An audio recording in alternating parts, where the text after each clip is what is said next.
தேவ பிரசன்னம் கரம் பிடித்த நாயகனே, கரம் பிடித்த நாயகனே, கைவிடாத தூயவரே, கைவிடாத தூயவரே, பிரசன்னம் பிரசன்னம் தேவ பிரசன்னம், ஆஹா பிரசன்னம் பிரசன்னம் தேவ. துதியினிலே வாழ்பவரே, எங்கள் துதியினிலே வாழ்பவரே, துணையாளரே என் மணவாளரே, துணையாளரே என் மணவாளரே, பிரசன்னம் பிரசன்னம் தேவ பிரசன்னம், பிரசன்னம் ஹல்லேலூயா, பிரசன்னம் தேவ பிரசன்னம், பலப்படுத்தும் எங்கள் போதகரே, பலப்படுத்தும் எங்கள் போதகரே, நிலை நிறுத்தும் நாயகரே, நிலை நிறுத்தும் நாயகரே, பிரசன்னம் பிரசன்னம் தேவ பிரசன்னம், ஆஹா பிரசன்னம் ஹல்லேலூயா, பிரசன்னம் ஹல்லேலூயா தேவ பிரசன்னம். எங்கள் அளவுக்கு அதிகமாக நேசிக்கிற எங்கள் அன்பின் ஆண்டவரே, இந்த ஆண்டவரே மாலை வேளை காயும் பாதத்தில் நாங்கள் ஜெபிக்கிறோம். தேவ மகிமையும் தேவ பிரசன்னமும் எங்களை முற்றிலுமாக சூழ்ந்து கொள்ளும்படியா நாங்கள் வேண்டிக் கொள்கிறோம். நீர் ஒருவரே ஆராதனைக்குரியவராய் இருக்கிறீர் ஆண்டவரே. எங்களை இந்த நல்ல மாலை வேளை துதிக்கும்படியாய், உம்மை பாடும்படியாய் எங்களுடைய நாவுகளை, எங்கள் உதடுகளை, எங்கள் சிந்தனைகளை, எங்கள் இருதயங்களை ஆண்டவரை முழுவதுமா நீர் பரிசுத்தமாக்கும்படியா நாங்கள் வேண்டிக் கொள்கிறோம். உம்மை துதிக்க வந்திருக்கிறோம் தகப்பனே, எங்கள் மத்தியில் இறங்கி வருவீராக ஆண்டவர், எங்களோடு கூட இடைபடுவீராக, எங்கள் இருதயங்களை நீர் வாசம் பண்ணும்படியா நாங்கள் வேண்டிக் கொள்கிறோம். உங்க நாமத்தை உயர்த்தி கொள்ளுங்க. உம்மில் நாங்கள் மகிழ்ந்திருக்க எங்களுக்கு முற்றிலுமா எங்களுக்கு உதவி செய்வீராக. இயேசுவின் மூலம் கெஞ்சி கேட்கின்றோம் எங்கள் ஜீவனுள்ள நல்ல பிதாவே, ஆமேன் ஆமேன். ஒரு சில பாடலை பாடி தேவனுடைய நாமத்தை நாம் மையப்படுத்துவோம். நான் ஆராதிக்கும் இயேசு என்றும் ஜீவிக்கிறார், அவர் தேவனாக.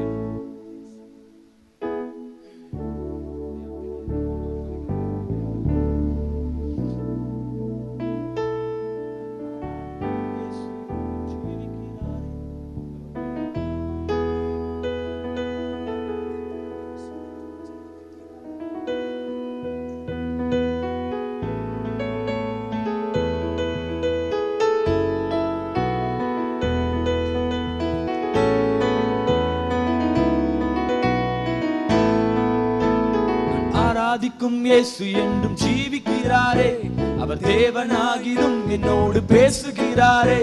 நான் ஆராதிக்கும் இயேசு என்றும் ஜீவிக்கிறாரே, அவர் தேவனாகிலும் என்னோடு பேசுகிறாரே. அவர் சிந்தின ரத்தம் மீட்பு தந்தது, அவர் கொண்ட காயங்கள் சுகவாழ்வை தந்தது. அவர் சிந்தின ரத்தம் மீட்பு தந்தது, அவர் கொண்ட காயங்கள் சுகவாழ்வை தந்தது. அவர் என்னோடு இருந்தா ஒரு சேனைக்குள் பாய்வேன், அவர் என்னோடு இருந்தா ஒரு மதில தாண்டுவேன். இயேசு என்னோடு இருந்தா ஒரு சேனைக்குள் பாய்வேன், அவர் என்னோடு இருந்தா ஒரு மதில தாண்டுவேன்.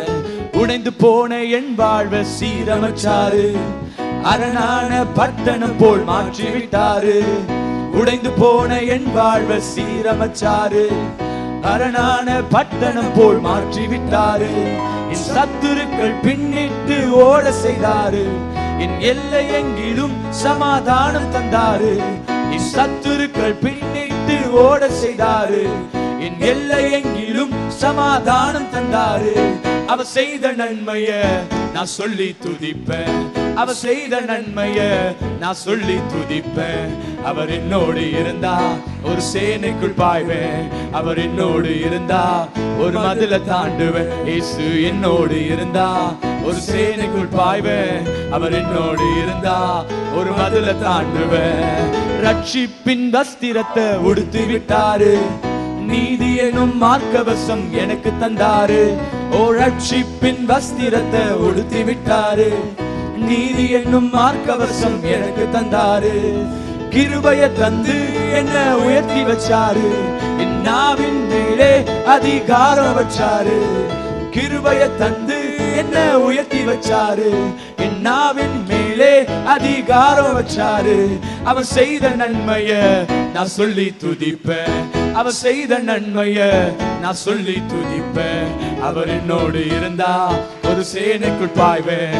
அவர் என்னோடு இருந்தா ஒரு மதில தாண்டுவேன். இயேசு என்னோடு இருந்தா ஒரு சேனைக்குள் பாய்வேன். அவர் என்னோடு இருந்தா ஒரு மதில தாண்டுவேன். உலர்ந்து போன என் கோல துளுக்க செய்தாரு. ஜீவனற்ற என் வாழ்வில் ஜீவன் தந்தாரு. உடைந்து போன என் கோல துளுக்க செய்தாரு. ஜீவனற்ற என் வாழ்வில் ஜீவன் தந்தாரு. ஒரு சேனையை போல என்ன எழும்ப செய்தாரு. என் தேசத்தை சுதந்தரிக்கும் பலன தந்தாரு. ஒரு சேனையை போல என்ன எழும்ப செய்தாரு. என் தேசத்தை சுதந்தரிக்கும் பலன தந்தாரு. அவர் செய்த நன்மைய நான் சொல்லி துதிப்பேன். அவர் செய்த நன்மைய நான் சொல்லி துதிப்பேன். அவர் என்னோடு இருந்தா ஒரு சேனைக்குள் பாய்வேன். அவர் என்னோடு இருந்தா ஒரு மதில தாண்டுவேன். இயேசு என்னோடு இருந்தா ஒரு சேனைக்குள் பாய்வேன். அவர் என்னோடு இருந்தா ஒரு மதில தாண்டுவேன். அல்லேலூயா, ஆமென். நம்ம கைத்தட்டியும் பாட மாட்டோம், அப்புறம் வாயை திறந்தும் பாட மாட்டோம். ரெண்டுமே பண்ணலன்னா ஒரு வித்தியாசமா ஒண்ணு பண்ணலாம். என்ன பண்ணலாம்? என்ன பண்ணலாம்? டான்ஸ் ஆடணும். கரெக்டா சொல்லிட்டாங்க. நம்ம டான்ஸ்லாம் ஆடுற அளவுக்கு நமக்கு தைரியம் இல்லை. டான்ஸ்லாம் இங்கேயும் ஆட மாட்டோம், அங்கேயும் ஆடுறது இல்லை. இருந்தாலும் ஆக்ஷன் பண்றது உரிமை உண்டு. ஆக்ஷன் பண்ணலாமா? சொல்லுங்க, ஆக்ஷன் பண்ணலாமா? சத்தமா தான் சொல்லுங்களேன். பண்ணலாமா? சும்மா பண்ணுங்க. யூத்ல பண்ண போல ஒரு சின்ன ஸ்டான்ஸா, நான் ஆராதிக்கும் இயேசு என்றனா இப்படிதான். அது பாருங்க, நான் ஆராதிக்கும் இயேசு என்றும் ஜீவிக்கிறாரே. அவர் தேவனாகிலும் என்னோடு பேசுகிறாரே. சும்மா வீடு கட்டுறது ஒரு ஸ்டெப் கட்டாம நம்ம வீடு கட்டலாமா எல்லாரும் அப்படின்னுவாங்களே. தெரியுமா தெரியாதா? தெரியுமா தெரியாதா? ஆமா தெரியும். நிறைய பேர் தெரியும். வீடு கட்டு எப்படி கட்டுவாங்க? எல்லாரும் பண்ணுங்க. எப்படி பண்ணும் வீடு கட்டு?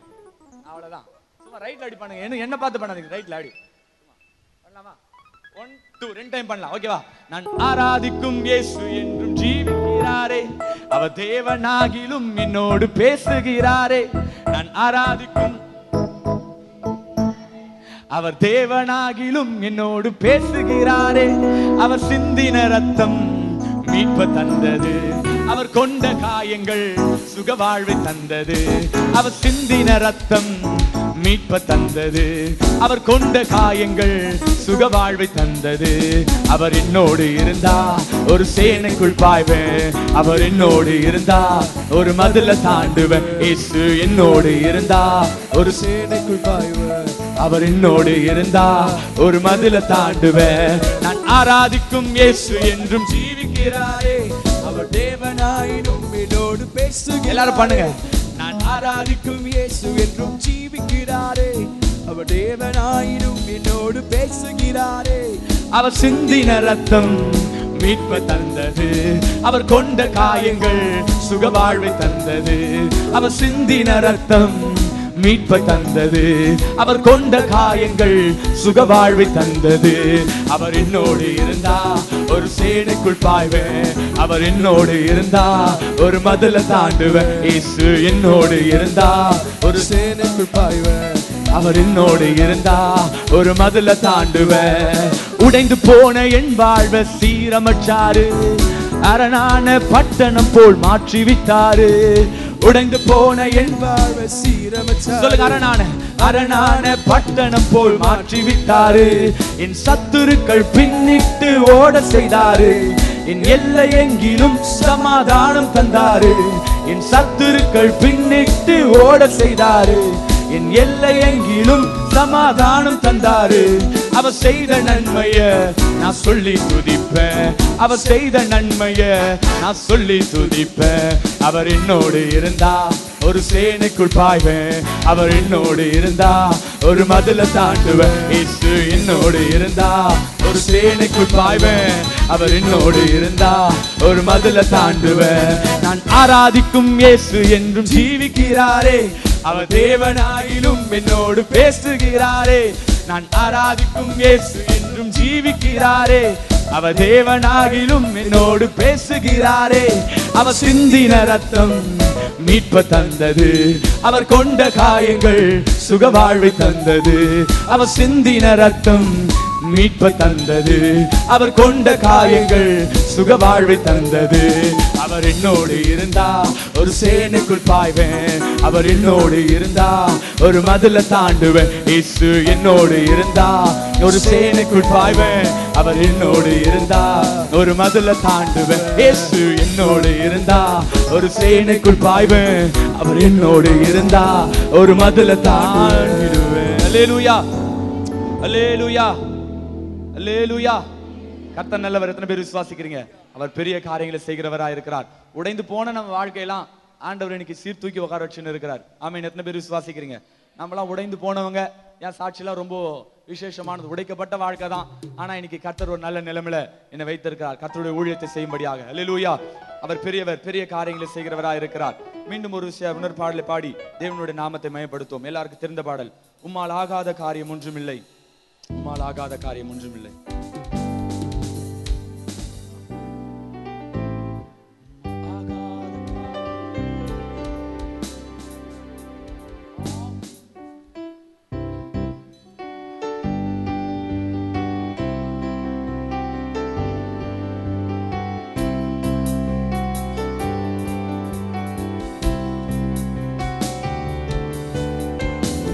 உம்மால் ஆகாத காரியம் ஒன்றுமில்லை, உம்மால் ஆகாத காரியம் ஒன்றுமில்லை, உம்மால் ஆகாத காரியம் ஒன்றுமில்லை. எல்லாமே உம்மாலாகும் இயேசுவே, எல்லாமே உம்மாலாகும். சொல்வோம், ஆகும், எல்லாம் ஆகும், உம்மாலேதான் எல்லாம் ஆகும். சொல்வோம், ஆகும், எல்லாம் ஆகும், உம்மாலேதான் எல்லாமா. உம்மால் ஆகாதது, உம்மால் ஆகாத காரியம் ஒன்றுமில்லை, உம்மால் ஆகாத காரியம் ஒன்றுமில்லை, உம்மால் ஆகாத காரியம் ஒன்றுமில்லை. எல்லாமே உம்மாலாகும் இயேசுவே, எல்லாமே உம்மாலாகும். ஆகும், சொல்வோம், ஆகும், எல்லாம் ஆகும், உம்மாலேதான் எல்லாமாகும். சேர்ந்து சொல்வோம், ஆகும், எல்லாமாகும், உம்மாலேதான் எல்லாமாகும். சொல்லி முடியாத அற்புதம் செய்பவர் நீரே ஐயா, நீரே. எண்ணி முடியாத அதிசயம் செய்பவர் நீரே ஐயா, நீரே.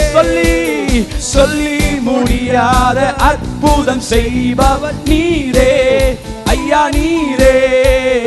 எண்ணி முடியாத அதிசயம் செய்பவர் நீரே ஐயா, நீரே. அப்பா, அப்பா உமக்கு ஸ்தோத்திர, என் அன்பே உமக்கு ஸ்தோத்திர. அப்பா, அப்பா உமக்கு ஸ்தோத்திர, என் அன்பே உமக்கு ஸ்தோத்திர. உம்மால் ஆகாத காரியம் ஒன்றுமில்லை, உம்மால் ஆகாத காரியம் ஒன்றுமில்லை, உம்மால் ஆகாத காரியம் ஒன்றுமில்லை. எல்லாமே எல்லாமே உம்மாலாகும் இயேசுவே, எல்லாமே ஆகும். சொல்வோம், ஆகும். ஓ, ஆகும், எல்லாம் ஆகும், உம்மாலேதான் எல்லாம் ஆகும். அல்லேலூயா. ஆகும், எல்லாம் ஆகும், உம்மாலேதான் எல்லாமாகும். எனக்கு குறித்ததை நிறைவேற்றி முடிப்பவர் நீரே ஐயா நீரே. எனக்காக யாவையும் செய்து முடிப்பவர் நீரே ஐயா நீரே. ஓ எனக்கு குறித்ததை நிறைவேற்றி முடிப்பவர் நீரே ஐயா நீரே. எனக்காக யாவையும் செய்து முடிப்பவர் நீரே ஐயா நீரே. அப்பா உமக்கு ஸ்தோத்திர என் அன்பே உமக்கு ஸ்தோத்திர. சொல்லும் சேர்ந்தப்பா. அப்பா உமக்கு ஸ்தோத்திர என் அன்பே உமக்கு ஸ்தோத்திர. வறண்ட நிலத்தை நீரூற்றாய் மாற்றுபவன் நீரே ஐயா நீரே. அவாந்திர வெளியை தண்ணீராய் மாற்றுபவன் நீரே ஐயா நீரே. வறண்ட நிலத்தை நீரூற்றாய் மாற்றுபவன் நீரே ஐயா நீரே. அவாந்திர வெளியை தண்ணீராய் மாற்றுபவன் நீரே ஐயா நீரே. அப்பா உமக்கு ஸ்தோத்திர என் அன்பே உமக்கு ஸ்தோத்திரம். சொல்லப்பா. அப்பா உமக்கு ஸ்தோத்திர என் அன்பே உமக்கு ஸ்தோத்திர. உம்மாலாகாத காரியம் ஒன்றுமில்லை உம்மாலாகாத காரியம் ஒன்றுமில்லை உம்மாலாகாத காரியம் ஒன்றுமில்லை. எல்லாமே உம்மாலாகும் இயேசுவே எல்லாமே உம்மாலாகும். ஆகும் சொல்வோம். ஆகும் எல்லாமாகும் உம்மாலேதான் எல்லாமாகும். அல்லேலூயா. ஆகும் எல்லாமாகும் உம்மாலேதான் எல்லாமா ஆகும். சொல்வோம். ஆகும் எல்லாமாகும் உம்மாலேதான் எல்லாமாகும். அல்லேலூயா. ஆகும் எல்லாமாகும் உம்மாலேதான் எல்லாமாகும். எனக்கு குறித்ததை நிறைவேற்றி முடிப்பவர் நீரே ஐயா நீரே. எனக்காக யாவையும் செய்து முடிப்பவர் நீரே ஐயா நீரே. எனக்கு குறித்ததை நிறைவேற்றி முடிப்பவர் நீரே ஐயா நீரே. எனக்காக யாவையும் செய்து முடிப்பவர் நீரே. இன்னொரு சொல்வோம். இன்னொரு சொல்வோம். எனக்கு குறித்ததை நிறைவேற்றி முடிப்பவர் நீரே ஐயா நீரே. எனக்காக யாவையும் செய்து முடிப்பவர் நீரே ஐயா நீரே. ஓ எனக்கு குறித்ததை நிறைவேற்றி முடிப்பவர் நீரே ஐயா நீரே.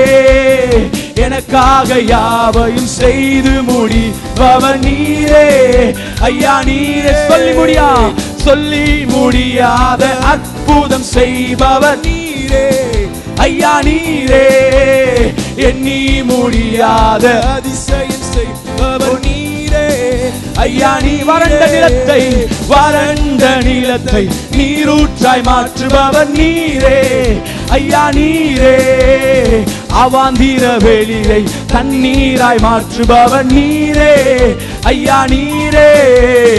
அப்பா உமக்கு ஸ்தோத்திர என் அன்பே உமக்கு ஸ்தோத்திர இயேசு. அப்பா உமக்கு ஸ்தோத்திர என் அன்பே உமக்கு ஸ்தோத்திர. உம்மாலாகாத காரியம் ஒன்றுமில்லை உம்மாலாகாத காரியம் உம்மாலாகாத காரியம் ஒன்றுமில்லை. எல்லாமே உம்மாலாகும் இயேசுவே எல்லாமே உம்மாலாகும். ஆகும் எல்லாமாகும் உம்மாலேதான் எல்லாமாகும். ஆகும் எல்லாமாகும் உம்மாலேதான் எல்லாமாகும்.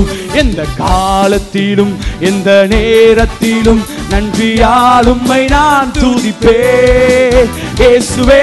உம்மை நான் துதிப்பேன் எந்த வேளையிலும் துதிப்பேன் இயேசுவே.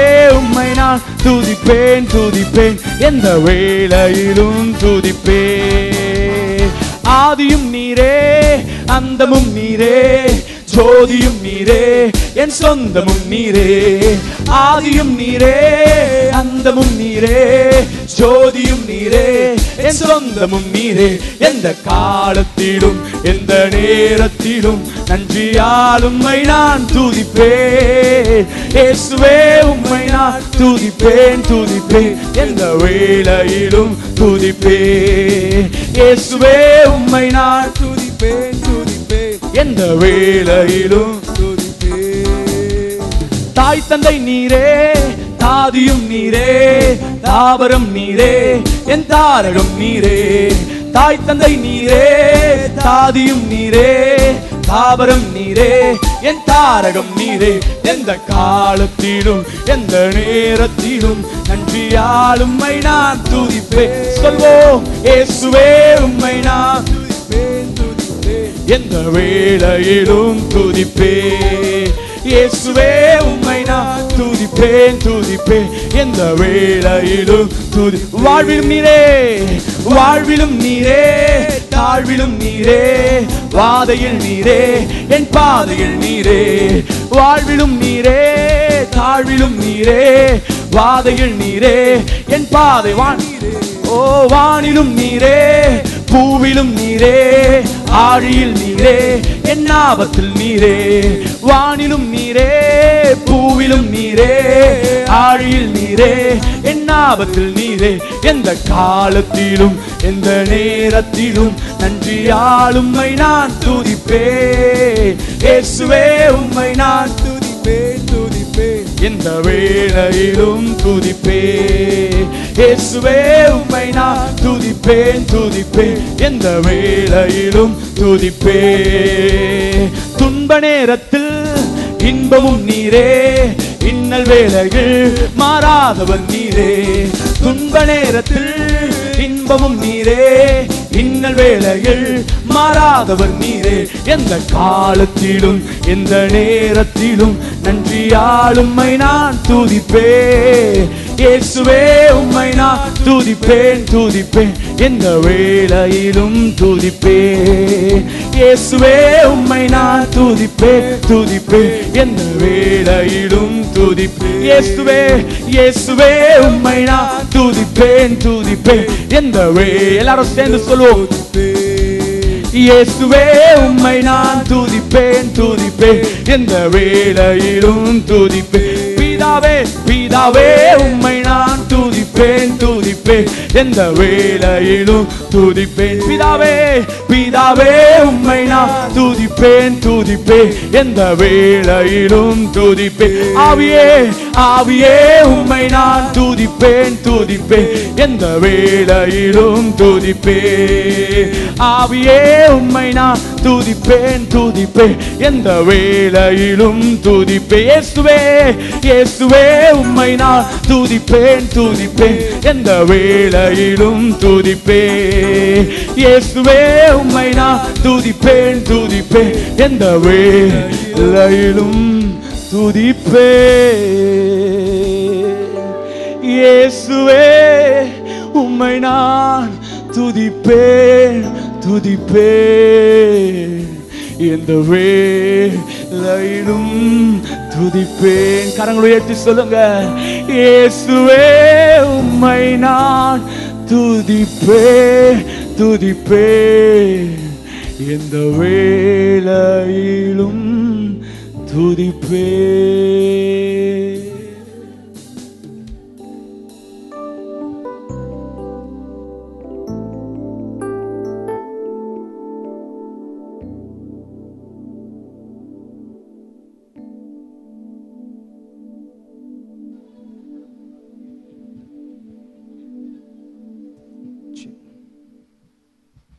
ஹல்லேலூயா, ஹல்லேலூயா. கர்த்தர் நல்லவர், அவர் கிருபை என்றும் உள்ளது.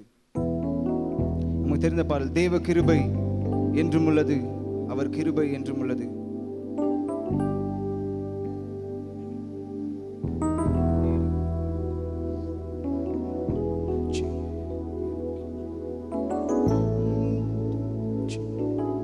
தேவ கிருபை என்றும் உள்ளது, அவர் கிருபை என்றும் உள்ளது.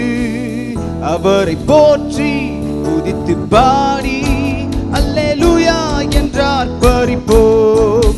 அவரை போற்றி துதித்து பாடி அல்லேலூயா என்றார் பறிப்போம். நெருக்கப்பட்டும் படிந்திடாமல் கர்த்தர் நம்மை காத்ததாலே, நெருக்கப்பட்டும் படிந்திடாமல் கர்த்தர் நம்மை காத்ததாலே, அவர் நல்லவர், அவர் வல்லவர், அவர் கிருபை என்றும் உள்ளது.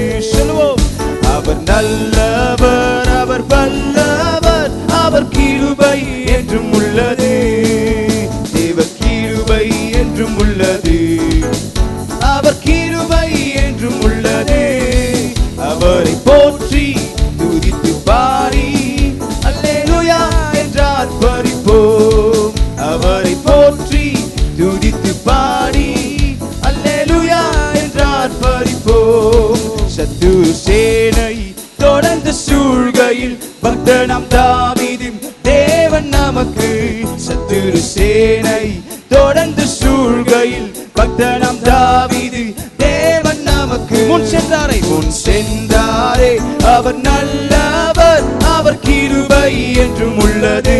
சொல்லுவோம், முன் சென்றாரே, அவர் நல்லவர், அவர் கிருபை என்றும் உள்ளது. அக்கினி சோதனை, அக்கினி சோதனை பட்சிக்க வந்தும் முச்செடி தன்னில் தோன்றிய தேவன்.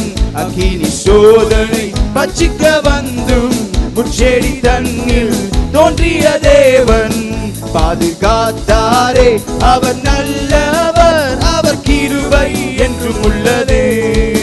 பாதுகாத்தாரே, அவர் நல்லவர், அவர் கிருபை என்றும் உள்ளது.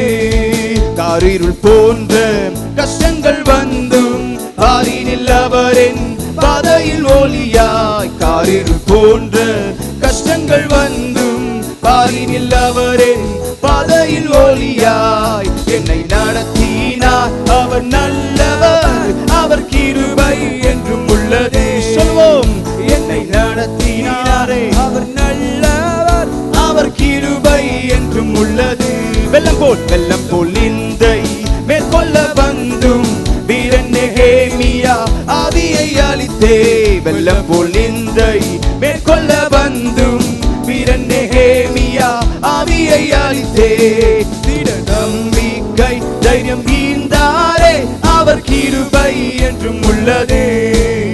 திட நம்பிக்கை தைரியம் ஈந்தாரே, அவர் கிருபை என்றும் உள்ளது. அவர் நல்லவர், அவர் நல்லவர், அவர் வல்லவர், அவர் கிருபை என்றும் உள்ளது. முன் சென்றாரே, முன் சென்றாரே, அவர் நல்லவர், அவர் கிருபை என்றும் உள்ளது. பாதுகாத்தார், பாதுகாத்தாரே, அவர் நல்லவர், அவர் கிருபை என்றும் உள்ளது. என்னை நடத்தினார், என்னை நடத்தினார், அவர் நல்லவர், அவர் கிருபை என்றும் உள்ளது. திட நம்பிக்கை, திட நம்பிக்கை தைரியம் ஈந்தாரே, அவர் கிருபை என்றும் உள்ளது.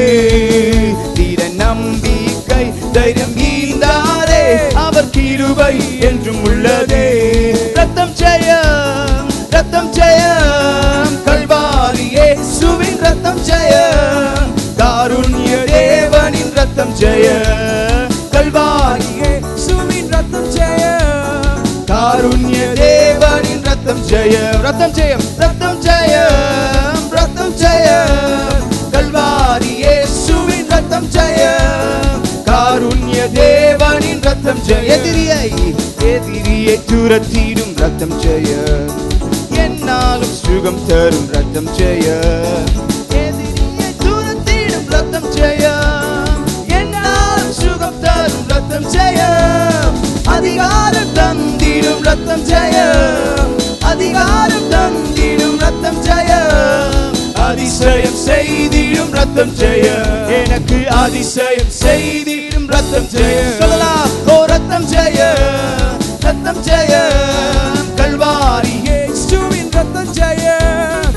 காருண்ய தேவனின் ரத்தம் ஜெயம், கல்வாரி இயேசுவின் ரத்தம் ஜெயம். காருண்ய தேவனின் ரத்தம் ஜெயம். மாம்சமான யாவர் மேலும் என் ஆவியை ஊற்றுவேன் என்றீர்.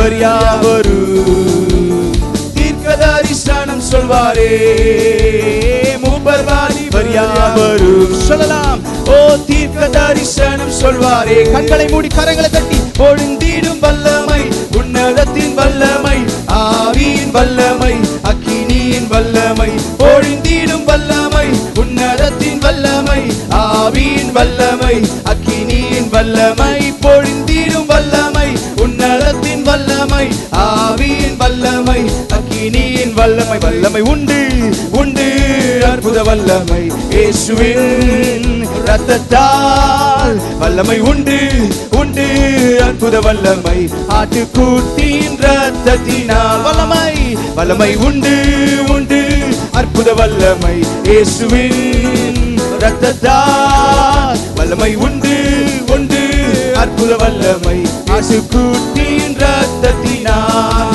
பொழிந்திடும் வல்லமை உன்னதத்தின் வல்லமை ஆவியின் வல்லமை அக்கினியின் வல்லமை பொழிந்திடும் வல்லமை உன்னதத்தின் வல்லமை ஆவியின் வல்லமை அக்கினியின் ஒரு விசை பொழிந்திடும் வல்லமை உன்னதத்தின் வல்லமை ஆவியின் வல்லமை அக்கினியின் வல்லமை பொழிந்திடும் வல்லமை உன்னதத்தின் வல்லமை ஆவியின் வல்லமை அக்கினியின் வல்லமை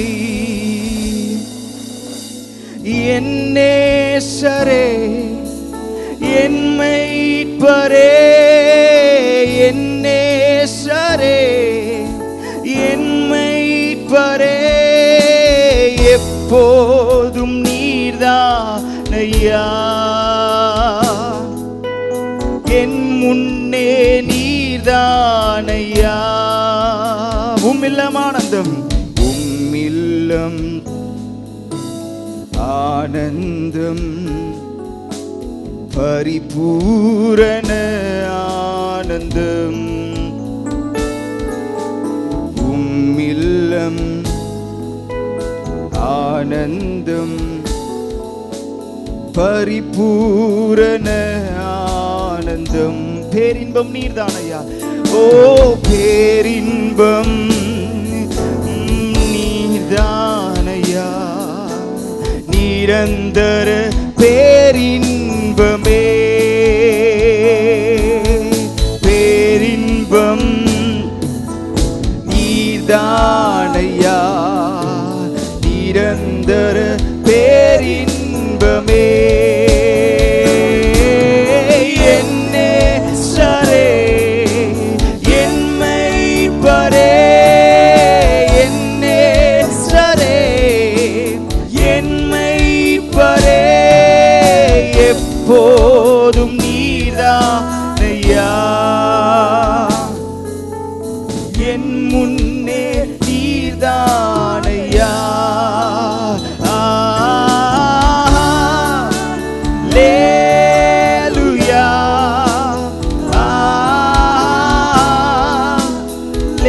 லேலுயா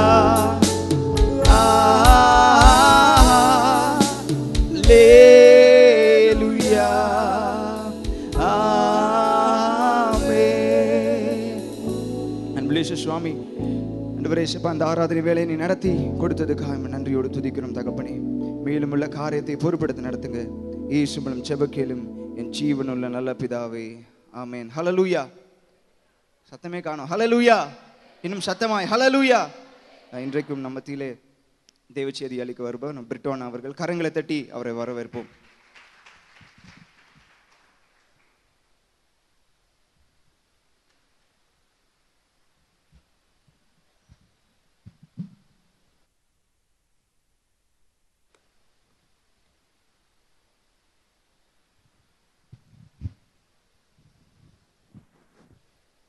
கர்த்தருடைய பரிசுத்தமுள்ள நாமத்திற்கு மகிமை உண்டாவதாக. மீண்டுமா இந்த மாலை வேளையிலே ஆண்டவருடைய வார்த்தையை பகிர்ந்து கொள்ளும்படியாய் ஆண்டவருடைய சத்தியத்தை குறித்து கேட்கும்படியாய் இந்த மாலை வேளையிலே ஆண்டவர் நம்மை தெரிந்து கொண்டதற்காக கர்த்தருக்கு நான் நன்றி செலுத்துகிறேன். இந்த மாலை ஆராதனையிலே செய்து கொடுக்கும்படியாய் நான் ஒரு காரியத்தை குறித்து நான் தியானித்த போது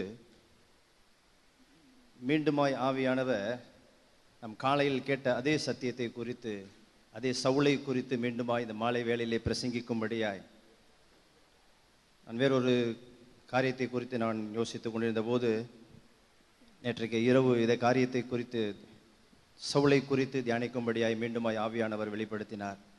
ஒருவேளை என்ன நோக்கம் என்று சொல்லி நமக்கு தெரியாது. ஒருவேளை கேட்ட செய்தியாக இருந்தாலும் கூட இந்த மாலை வேளையிலே ஆவியானவர் நாம் கேட்கக்கூடிய அந்த சத்தியத்தின் மூலமாக என்ன காரியத்தை நமக்கு கற்றுக் கொடுக்க போகிறார், நம்மோடு கூட என்ன பேச போகிறார் என்கின்ற ஒரு வாஞ்சியோடு நாம் வந்திருப்போமே. ஆனால் வந்த ஒருவரும் நாம் வெறுமையாய் திரும்பாதபடிக்கு ஆண்டவர் ஏதோ ஒரு புதிய ஒரு காரியத்தை நம்மோடு கூட பேசுவார், இடைப்படுவார் என்று சொல்லி நான் விசுவாசிக்கிறேன். ஒரு நிமிடம் கண்களை மூடி நாம் செபிப்போம். மகா கிருபையும் இரக்கமும் நிறைந்த எங்கள் அன்பின் ஆண்டவரே, இந்த புதிய மாதத்திலும் ஆண்டவரே மாலை வேளையிலும் உம்முடைய வார்த்தைகளை கேட்கும்படியாய் உம்மை குறித்து நாங்கள் தியானிக்கும்படியாய் வந்திருக்கிற உம்முடைய பிள்ளைகளுக்கு ஆவியானவர் நீர் எங்களோடு கூட இடைப்படும்படியாய் மீண்டும் மீண்டுமாய் ஒரு காரியத்தை குறித்து இந்த சபையிலே நீர் எங்களுக்கு வெளிப்படுத்துகிறீர் என்று சொன்னால் அதனுடைய நோக்கம் என்ன என்று சொல்லி எங்களுக்கு தெரியாது. ஆனாலும் தகப்பனே, யாருக்காக இந்த வார்த்தையை வைத்திருக்கிறீரோ, ஒருவேளை மீண்டுமாய் இந்த சபையில் இப்படிப்பட்ட வார்த்தைகள் மீண்டுமாய் கொடுக்கிற நோக்கத்தை ஆண்டவரே நீர் எங்களுடைய வாழ்க்கையை நிறைவேற்றி தர வேண்டுமாய் நாங்கள் செபிக்கிறோம். பேசுவது யாராக இருந்தாலும் பரிசுத்த ஆவியானுடைய வார்த்தை உம்முடையது, வசனம் உம்முடையது என்று சொல்லி நாங்கள் விசுவாசிக்கிறோம். வந்த வண்ணமாய் அல்ல, ஒரு புதிய காரியத்தை இந்த மாலை வேளையில் எங்கள் ஒவ்வொருடைய இருதயத்திலும் நீர் கொடுக்க வேண்டுமாய், வந்த வண்ணமாய் திரும்பாதபடிக்கு புதிய காரியத்தை கற்றுக்கொண்டவர்களாய் நாங்கள் திரும்ப நீர் கிருபை அளிக்க வேண்டுமாய் நாங்கள் செபிக்கிறோம். மீதமுள்ள நேரத்தை உடைய கருத்திலே நாங்கள் ஒப்புக் கொடுக்கிறோம். ஆவியானுடைய வழி நடத்துதல் எங்கள் ஒருவோடு கூட இருக்க வேண்டுமாய் நாங்கள் செபிக்கிறோம். இயேசுவின் நாமத்தில் பிதாவே, ஆமேன். மாலை வேளை எத்தனை பேர் சந்தோஷமா இருக்கிறீங்க? கர்த்தர் என்னை ஆசீர்வதிக்கவில்லை என்று சொல்லி யாராவது சொல்ல முடியுமா? என்னை கர்த்தர் ஆசீர்வதிக்கவே இல்லை. சரி, என்னை ஆசீர்வதித்திருக்கிறார் என்று சொன்னவர்கள் கரங்களை உயர்த்துங்க. ஒரு சில கரங்கள் இன்னும் உயர்த்தப்படவே இல்லை. அப்போ இந்த இந்த இந்த பக்கம் இருக்கிறாங்களா அந்த பக்கம் இருக்கிறாங்களான்னே தெரியல. கர்த்தர் என்னை ஆசீர்வதித்திருக்கிறார், கர்த்தரால் நான் உயர்த்தப்பட்டிருக்கேன் என்று சொல்கிறீர்கள். உற்சாகமாய் கரங்களை உயர்த்தி ஆமென். இந்த நாளிலும் ஒரு வசனத்தை நாம் எடுத்து வாசிக்கலாம். காலையில் பார்த்த அதே வசனம்தான். 1 சாமுவேல் 9ஆம் அதிகாரம் 17வது வசனத்தை எடுத்து வாசியுங்கள். 1 சாமுவேல் 9ஆம் அதிகாரம் 17வது வசனம். சாமுவேல் சவுலை கண்டபோது கர்த்தர் அவனிடத்தில்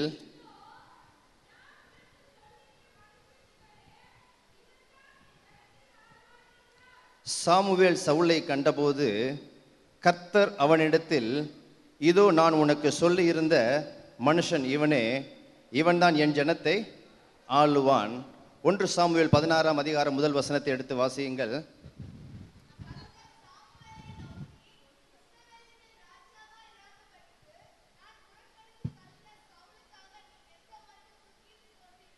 போதும்.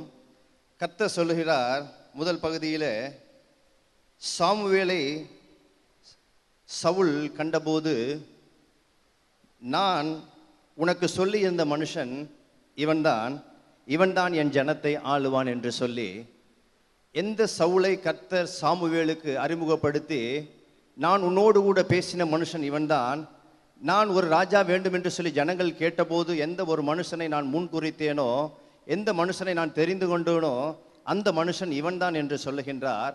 அதே சவுலை பார்த்து ஆண்டவர் அந்த சாமுவேலுக்கு மீண்டுமாய் சொல்லுகின்றார், நான் இஸ்ரவேலிலே ராஜாவா இராதபடி புறக்கணித்து தள்ளின அந்த சவுலுக்காக எந்த மட்டும் நீ தூக்கித்து கொண்டிருப்பாய் என்று சொல்லி, ஒரு தீர்க்கதரிசிக்கு ஒரு ராஜாவை குறித்து கர்த்தர் 2 விதமாய் ஆண்டவர் வெளிப்படுத்துகிறார். கர்த்தரால் தெரிந்து கொள்ளப்பட்ட மனுஷன் சவுல். அதே சவுல் தான் என்னவா? கர்த்தரால் புறக்கணிக்கப்பட்ட மனுஷன் என்று சொல்லி நாம் பார்க்கிறோம். இந்த மாலை வேளையில் ஒரு காரியத்தை நாம் விசுவாசம் உள்ளவர்களை நாம் விசுவாசிக்க வேண்டியது அவசியமாக இருக்கிறது.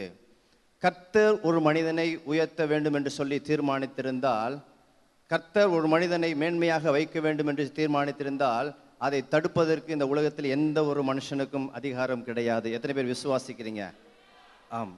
அதே போல ஆண்டவர் ஒரு மனுஷனை புறக்கணித்து தள்ளினால், அது யாருடைய ஒரு சிபாரிசு இருந்தாலும் சரி, எந்த ஒரு சப்போர்ட் இருந்தாலும் சரி, எந்த ஒரு ரெக்கமெண்டேஷன் இருந்தாலும் அதை ஒருவரால் என்ன பண்ண முடியாது, தடுத்து நிறுத்தவே முடியாது. அதற்கு உதாரணம் தான் இந்த சவுல். நான் இஸ்ரவேலிலே ராஜாவா இராதபடி புறக்கணித்து தள்ளின சவுலுக்காக நீ எந்த மட்டும் நீ துக்கித்து கொண்டிருப்பாய்? ஆண்டவர் சொல்லுகின்றார். நான் சொன்னதை போல ஆண்டவர் கர்த்தரால் தெரிந்து கொள்ளப்பட்ட மனுஷன் இந்த சவுல்.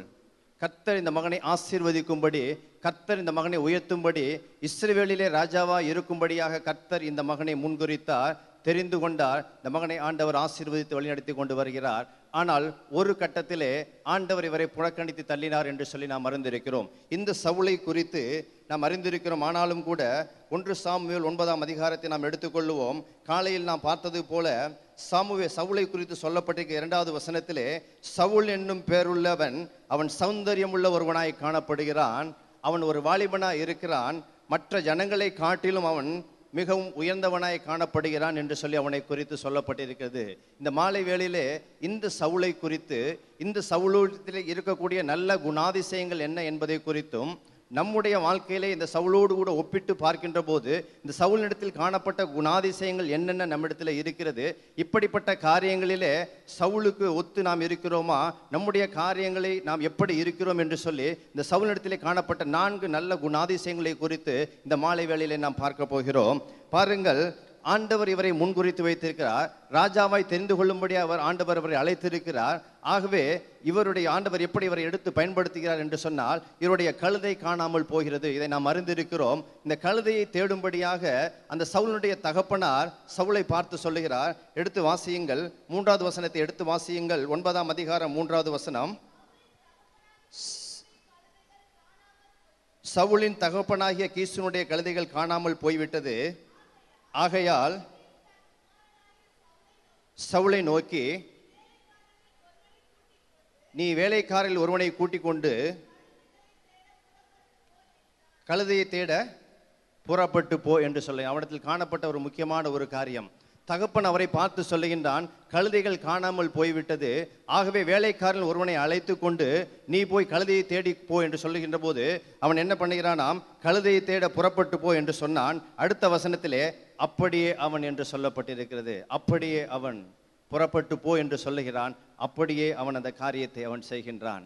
ஒரு தகப்பன் சொல்லுகின்ற ஒரு காரியத்தை அவன் கீழ்ப்படிதல் உள்ள ஒரு மகனாய் அவன் இருக்கிறான். முதல் காரியம், அவனிடத்திலே காணப்பட்ட ஒரு நல்ல ஒரு குணாதிசயம், ஒரு கீழ்ப்படுகிற ஒரு குணம் அவனிடத்திலே காணப்படுகிறது.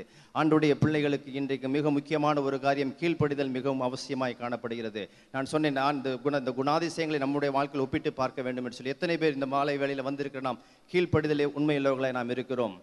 நீ புறப்பட்டு போ என்று சொன்னபோது இவன் ஒரு வாலிபனாய் காணப்படுகிறான், மிகவும் உயர்ந்தவனாய் காணப்படுகிறான், சௌந்தரியம் உள்ளவனாய் காணப்படுகிறான். வேலையாட்கள் அவனிடத்தில் இருக்கிறார்கள்.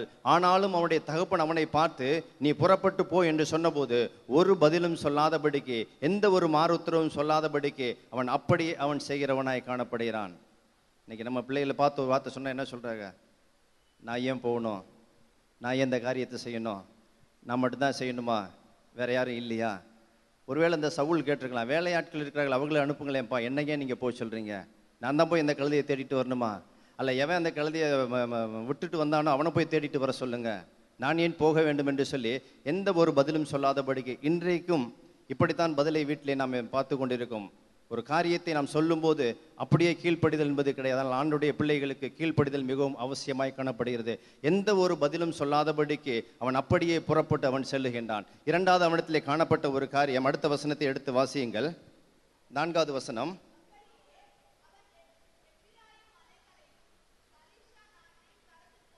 அப்படியே அவன் இப்ராஹிம் மலையையும் சலீசா நாட்டையும் கடந்து போனான், அங்கே அவைகளை காணாமல் அங்கேயும் காணவில்லை, பென்யமீன் நாட்டை உருவ கடந்தும் அங்கும் காணவில்லை என்று சொல்லப்பட்டிருக்கிறது. பாருங்கள், தகப்பனுடைய வார்த்தைக்கு கீழ்ப்படிந்தது மாத்திரமல்ல, ஏதோ தகப்பன் சொல்லிவிட்டான், ஆகவே ஒரு பெயருக்கென்று போய் பார்த்துவிட்டு வருவோம் என்று சொல்லி அவன் செல்லாதபடிக்கு தகப்பன் சொன்ன காரியத்தை அவன் நிறைவேற்றுவதிலே அவன் உறுதியுள்ள ஒரு மனுஷனாய் காணப்படுகிறான். கழுதையை தேடி போனவன் ஏதோ கொஞ்ச தூரம் தேடிவிட்டு கழுதையை காணவில்லை என்று சொல்லிவிட்டு மீண்டுமாய் தகப்பனிடத்திலே தேடி வரவில்லை. அவன் ஒவ்வொரு இடமாய் போய் தேடி பார்க்கிறான். முதலிலே அவன் போய் இப்ராஹிம் மலைகளிலே போய் பார்க்கிறான், அந்த இடத்திலே அந்த கழுதையை காணவில்லை. மீண்டுமாய் அவன் அங்கு போய் சலீசா நாட்டை தேடி போகிறான். கடைசி வரையும் அந்த பென்யமீனுடைய எல்லைகள் எங்கும் அவன் சுற்றி திரிந்து அந்த கழுதையை தேடும்படி அவன் போகிறான். இதை எதை காண்பிக்கிறது என்று சொன்னால், தகப்பனுடைய வார்த்தைக்கு கீழ்ப்படிவது மாத்திரமல்ல, கொடுத்த காரியத்தை நிறைவேற்றுவதில் அவன் உறுதியுள்ள ஒரு மனுஷனாய் காணப்படுகிறான். வெறுமையாய் திரும்பாதபடிக்கு, ஏதோ தகப்பன் சொல்லிவிட்டான் ஆகவே அதற்காக ஒரு போய் பார்த்து விட்டு வருவோம் என்று சொல்லி இல்லாதபடிக்கு, அவன் என்ன ஒரு காரியத்தை கொடுத்தாரோ அந்த காரியத்தை அவன் நிறைவேற்றுவதிலே உறுதியுள்ள ஒரு மனுஷனாய் காணப்படுகிறான். கடமைக்கென்று செய்யாதபடிக்கு, தகப்பன் சொன்ன காரியத்தை வெறுமையாய் நாம் திரும்பி வரக்கூடாது, கழுதையை தேடும்படியாய் நம்முடைய தகப்பன் நம்மை அனுப்பி இருக்கிறார். ஆகவே மீண்டுமாய் திரும்பி வருகின்ற போது அந்த கழுதையோடு தான் நாம் திரும்பி வர வேண்டும் என்று சொல்லி அவன் கொடுத்த காரியத்தை நிறைவேற்றுவதிலே அவன் உறுதியுள்ள ஒரு மனுஷனாய் காணப்படுகிறான். இந்த மாலை வேளையில் நம்ம எத்தனை பேர் ஒரு காரியத்தை நிறைவா செய்கிறோம்? நம்ம டூ வெல் ஆல் தட் யூடுன்னு சொல்லி இருக்கிறது இல்லையா? நம்ம அது எப்படி செய்கிறோமா? ஏனோ தானோன்னு ஒரு காரியத்தை செய்கிறது. ஒரு காரியத்தை உறுதியாக ஒரு காரியத்தை எடுத்தோம், கரெக்டாக அதை நம்ம முடித்தோம். எத்தனை பேர் இந்த காரியத்தில் நம்ம உறுதியாக இருக்கிறோம்? கொஞ்ச நாளைக்கு ஒரு காரியத்தை நம்ம ஃபாலோ பண்ணுவோம், கொஞ்ச நாளுக்கு என்ன பண்ணுவோம்? விட்டு விடுவோம். அவன் பாருங்கள், கடமைக்கென்று செய்யாதபடிக்கு அவன் உறுதியுள்ள ஒரு மனுஷனாய் காணப்படுகிறான். ஆண்டவருடைய பிள்ளைகளுக்கு இந்த காரியம் மிகவும் அவசியமாக இருக்குது. கீழ்ப்படிதல் மாத்திரமல்ல, கடமைக்கென்று செய்யாதபடிக்கு கண்ணும் கருத்துமாய் ஒரு காரியத்தை, நாம் என்ன காரியத்தை செய்கிறோமோ அந்த காரியத்தை முடிப்பது வரையிலும் நம்முடைய கவனம் அதில் தான் இருக்க வேண்டும். அதுதான் ஒரு ஒழுக்கத்தை வெளிப்படுத்துகிறது. இந்த சவுல் அப்படித்தான், தகப்பனுடைய வார்த்தைக்கு கீழ்ப்படிந்தது மாத்திரமல்ல, கழுதையோடு தான் திரும்பி வர வேண்டும் என்று சொல்லி அவனுடைய எல்லைகள் எங்கும் இந்த கழுதையை தேடி போகிறான். கொஞ்சம் கூட அவன் சோம்பேறித்தனத்தை பார்க்காதபடிக்கு 3 நாட்கள் அந்த கழுதைகளை தேடி அவன் சுற்றி தெரிந்தான் என்று சொல்லி நாம் பார்க்கிறோம். 3வது காரியத்தை நாம் எடுத்து வாசிக்கலாம். அடுத்த வசனத்தை எடுத்து வாசியுங்கள்.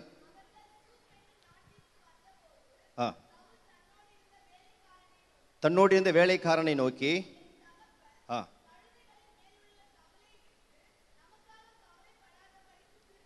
3 நாட்கள் அவர்கள் தேடி பார்க்கிறார்கள், கழுதையை காணவில்லை. அவன் சொல்லி, நான் வேலைக்காரனை பார்த்து சொல்லி, 3 நாட்கள் நாம் தேடினோம், கழுதையை காணவில்லை. இன்னுமாய் நாம் இருந்து விட்டால் கவலையை குறித்து, கழுதையை குறித்து அல்ல, நம்மை குறித்து நம்முடைய தகப்பன் கவலைப்படுவார். ஆகவே நாம் திரும்பி போவோம் என்று, நாம் திரும்பி விடுவோம் என்று சொல்லி வேலைக்காரனை பார்த்து அவன் சொல்லுகின்றான். அடுத்த வசனத்தை வாசியுங்கள். 6ஆம் அதிகாரம் 6வது வசனம். அதற்கு அவன், இதோ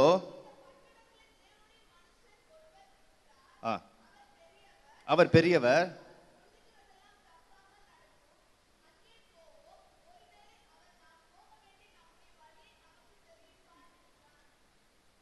சவுல் சொல்லுகிறான், நாம் திரும்பி போவோம் என்று அவன் சொல்லுகிறான். ஆனால் அவருடைய வேலைக்காரன் சொல்லுகிறான், இல்லை, இந்த பட்டணத்திலே தேவ மனுஷன் ஒருவர் இருக்கிறார், நாம் எந்த வழிகளிலே போய் சென்று பார்த்தால் நாம் அந்த கழுதையை கண்டுபிடிக்க முடியும் என்று சொல்லி அந்த தேவ மனுஷனிடத்திலே போவோம், அவர் சொல்லுகின்ற இடத்திலே நாம் தேடி போவோம் என்று சொல்லி அவன் சொல்லுகின்றான். அது குறித்து யோசித்து பாருங்களேன்.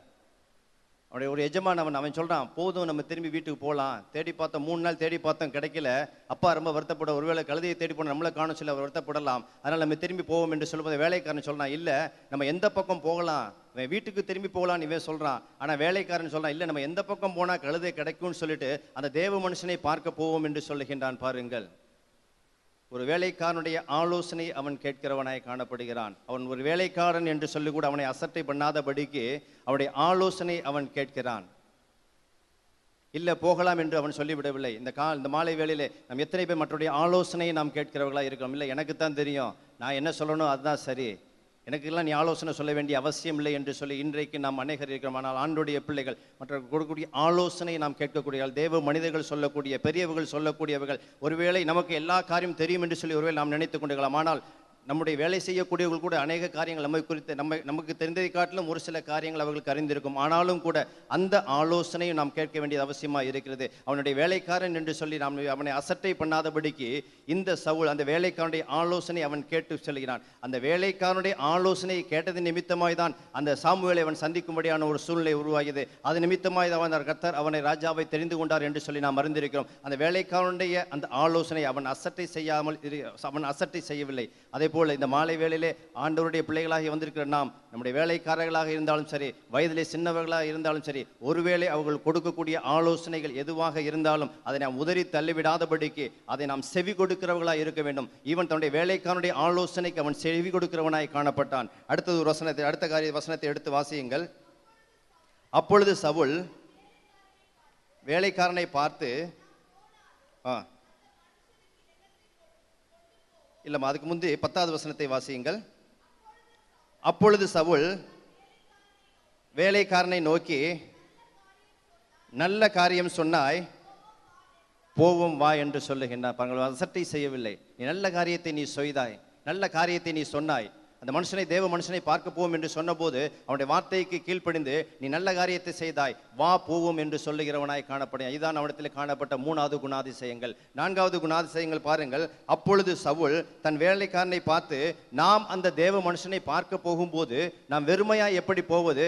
நம்முடைய கையிலே காணிக்கைகள் ஒன்றும் இல்லையே, எப்படி அந்த தேவ மனுஷனை நாம் போய் பார்க்க முடியும் என்று சொல்லி அவன் சொன்னபோது அந்த வேலைக்காரன் சொல்லுகிறான், என் கையில் இருக்க தின்பண்டங்கள் எல்லாம் காலி ஆகிவிட்டது, ஆனாலும் கொஞ்சம் வெள்ளிக்காசு என் கையிலே இருக்கிறது என்று சொல்லி அவைகளை எடுத்துக்கொண்டு நாம் போவோம் என்கின்ற சொல்லி அவனை அழைத்து கொண்டு போவான் என்று சொல்லி நாம் பார்க்கிறோம்.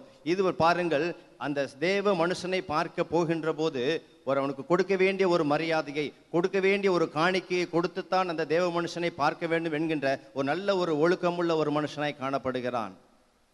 ஏதோ ஒரு தேவ மனுஷன் தானே என்று அலட்சியப்படுத்தாதபடிக்கு, ஒரு கழுதை எங்கே இருக்குன்னு பார்க்க போகிறோம், அவன் ஜெபம் பண்ணி சொல்ல போகிறாரு, அது என்ன போய் கேட்டு வந்துடும் என்று சொல்லாதபடிக்கு, அந்த தேவ மனுஷனை நாம் சந்திக்க போவதற்கு முன்பதாக நம்முடைய கையிலே ஒன்றுமே இல்லையே, எப்படி வெறுமையாய் நமது தேவ மனுஷனை நாம் சந்திக்க முடியும்? ஒரு தேவ மனுஷனை சந்திக்க போகும்போது ஒரு காணிக்கையை கொடுத்து நாம் அவரை சந்திக்க வேண்டுமே. அவர் தேவனுடைய ஒரு பிரதிநிதியாக இருக்கிறாரே, அவர் ஜெபிக்கின்ற அந்த ஜெபத்திற்கு பதிலை பெற்றுக்கொள்ள முடிய போகின்ற நாம் வெறுமையாக போகக்கூடாது. அவரை சந்திக்கின்ற போது வெறுமையாக நாம் செல்லாதபடிக்கு ஏதாகிலும் ஒன்றை நாம் அவருக்கு கொடுத்து விட்டு தான் அவரை சந்திக்க வேண்டும் என்கின்ற ஒரு தேவ மனுஷனுக்கு கொடுக்க வேண்டிய ஒரு மரியாதையும் ஒரு கணத்தையும் ஒரு ஒழுக்கமுள்ள ஒரு மனுஷனை அவன் கடைபிடிக்கிற ஒரு மனுஷனாய் காணப்பட்டார் என்று சொல்லி நாம் பார்க்கிறோம். இந்த 4 குணாதிசயங்கள் அவரிடத்திலே காணப்படுகிறது. இந்த மாலை வேளையிலே நாம் எப்படி இருக்கிறோம்? பெற்றோருடைய வார்த்தைக்கு கீழ்ப்படுகிறான், கொடுத்த காரியத்தை நிறைவேற்றுவதிலே உறுதியுள்ளவராய் காணப்படுகிறான், வேலைக்காரனுடைய ஆலோசனையை அவன் ஏற்றுக்கொள்கிறான், தேவ மனுஷனை சந்திக்கின்ற போது வெறுமையாய் போகாதபடிக்கு அவருக்கு உரிய காணிக்கைகள் எடுத்துக்கொண்டு செல்ல வேண்டும் என்கின்ற ஒரு நல்ல ஒரு ஒழுக்கமுள்ள ஒரு மனுஷனாய் காணப்படுகிறான். இந்த 4 காரியங்கள் அந்த சவுலிடத்திலே காணப்படுகிறது. பாருங்கள், மீண்டுமாய் அவர்கள் சென்று அந்த தேவ மனுஷனை சந்திக்கும்படியாய் போகிறார்கள்.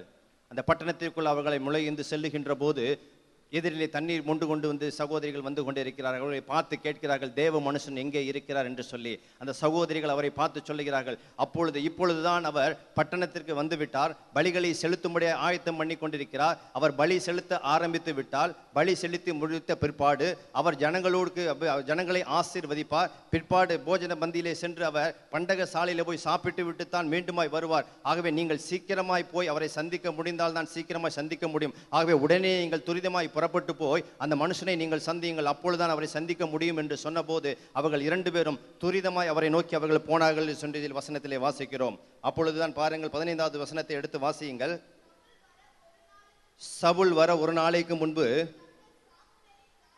கர்த்தர் சாமுவேலுடைய காதுகள் கேட்க அவர் சொல்லுகிறார், நாளை இதே நேரத்திலே ஒரு மனிதனை உன்னிடத்திலே நான் அனுப்புவேன், ஒரு பென்யமீன் கோத்திரத்தில் இருக்கக்கூடிய ஒரு மனிதனை நான் உன்னிடத்திலே அனுப்புவேன், அவனைத்தான் நான் ராஜாவாக நான் தெரிந்து கொண்டிருக்கிறேன், அவனை அந்த பென்யமீன் தேசத்திலிருந்து இப்பொழுது உன்னை நோக்கி வரும்படியா நான் அவனை அழைத்து கொண்டு வந்து கொண்டிருக்கிறேன், இன்றைக்கு நாளை இந்த நேரத்தில் அவன் உன்னை சந்திக்க வருவான், அவனைத்தான் நான் முன்குறித்து வைத்திருக்கிறேன், நீ அவனை அபிஷேகம் பண்ண வேண்டும், நான் உன்னோடு கூட பேசின மகன் அவன்தான் என்று சொல்லி அவனோடு கூட பேசுகிறார். அடுத்த நாள் இந்த சவுல் அவரை தேடி வருகிறார். அப்பொழுதுதான் கர்த்தர் சொல்லுகிறார், சாமுவேல் சவுலை கண்டபோது கர்த்தர் அவனிடத்தில், இதோ நான் உனக்கு சொல்லி இருந்த மனுஷன் இவன்தான்.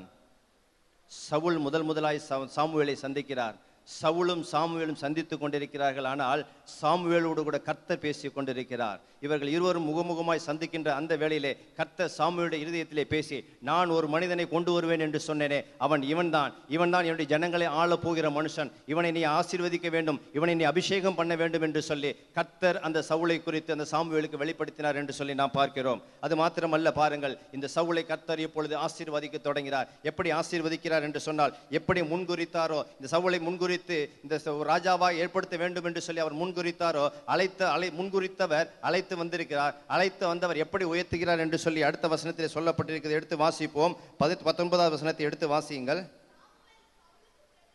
சாமுவேல் சவுலுக்கு பிரதியுத்தரமாக, ஞான திருஷ்டிக்காரன் நான் தான்,